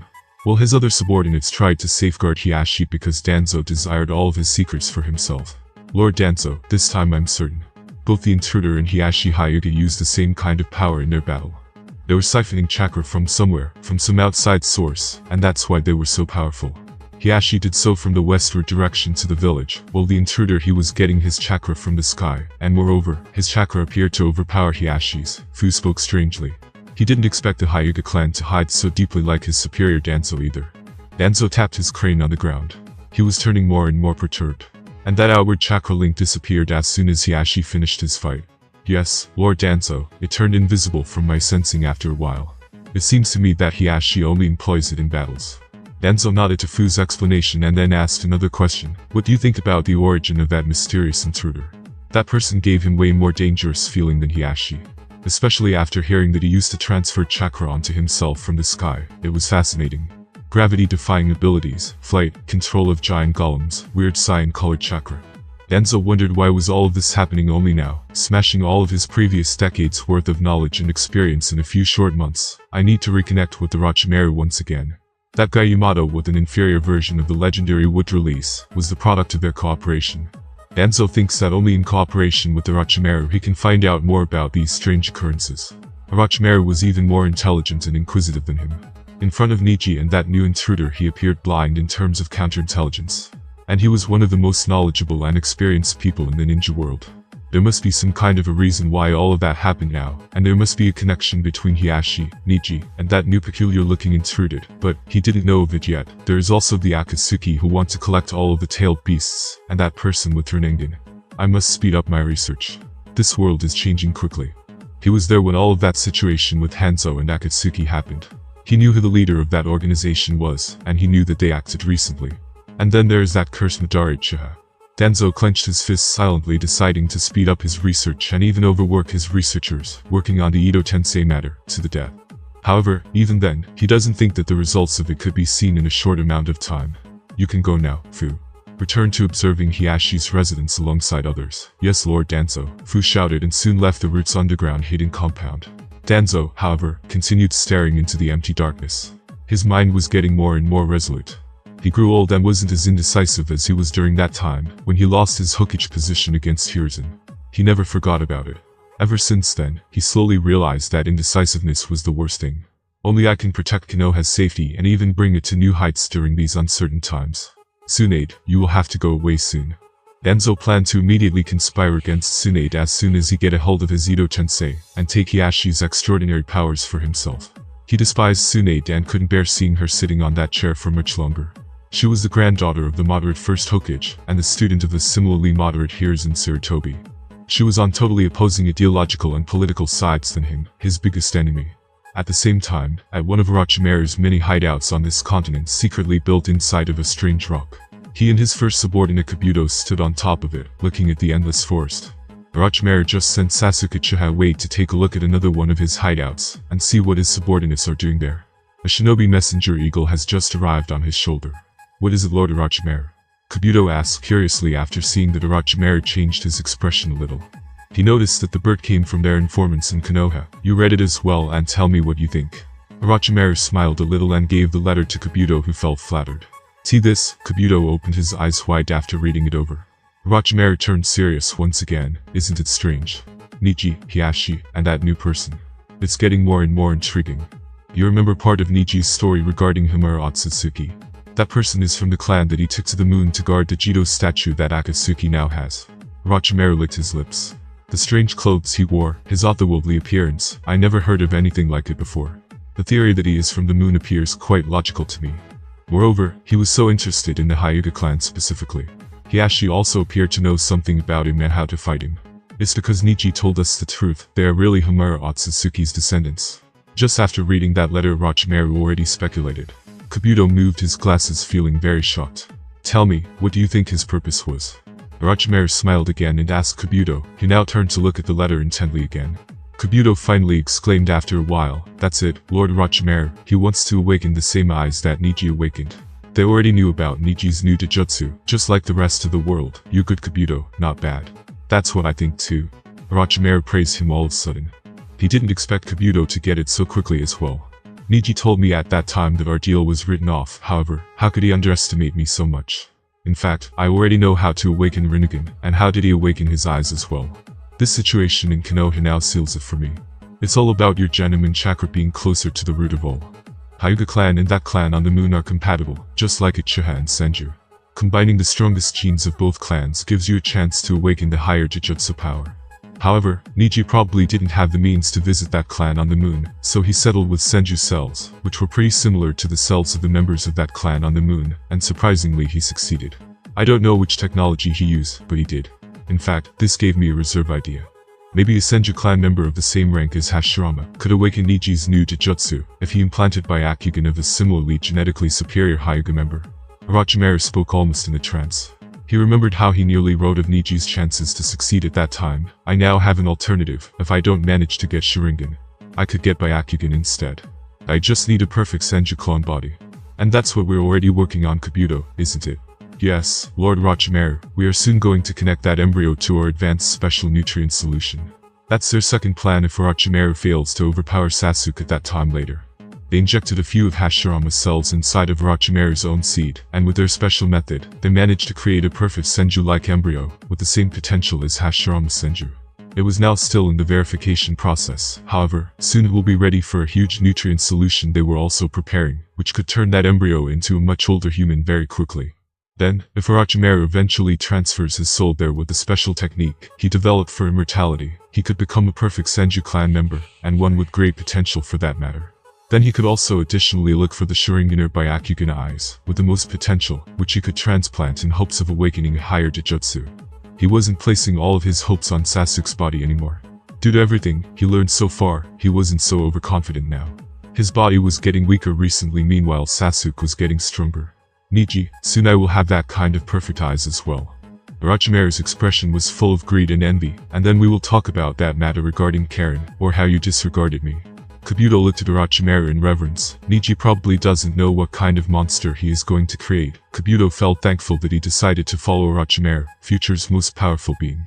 Orochimaru looked at him and smiled while thinking, maybe I should power up this guy as well later. After dealing with Sasuke, Orochimaru considered making Kabuto a snake sage in addition to himself. Orochimaru also knew that Kabuto was grateful because he managed to break that spell Sasori placed on him before without blaming him. He was getting more and more careful recently. He was different from that time when he arrogantly attempted to take Itachi head-on. He now had higher aspirations for which he needed to plan his every step correctly without slipping. Orochimaru realized that he could really become the immortal, and the strongest being, the stakes were high. And that concludes this episode. If you enjoyed it, I'd seriously love it if you leave a like on the video as it helps me with the YouTube algorithm, and it keeps me going, plus it's free. But if you disliked it, smash that dislike button twice to be sure and comment down below the reason why. And as always guys, have a wonderful day. Hunt ahead. Salute.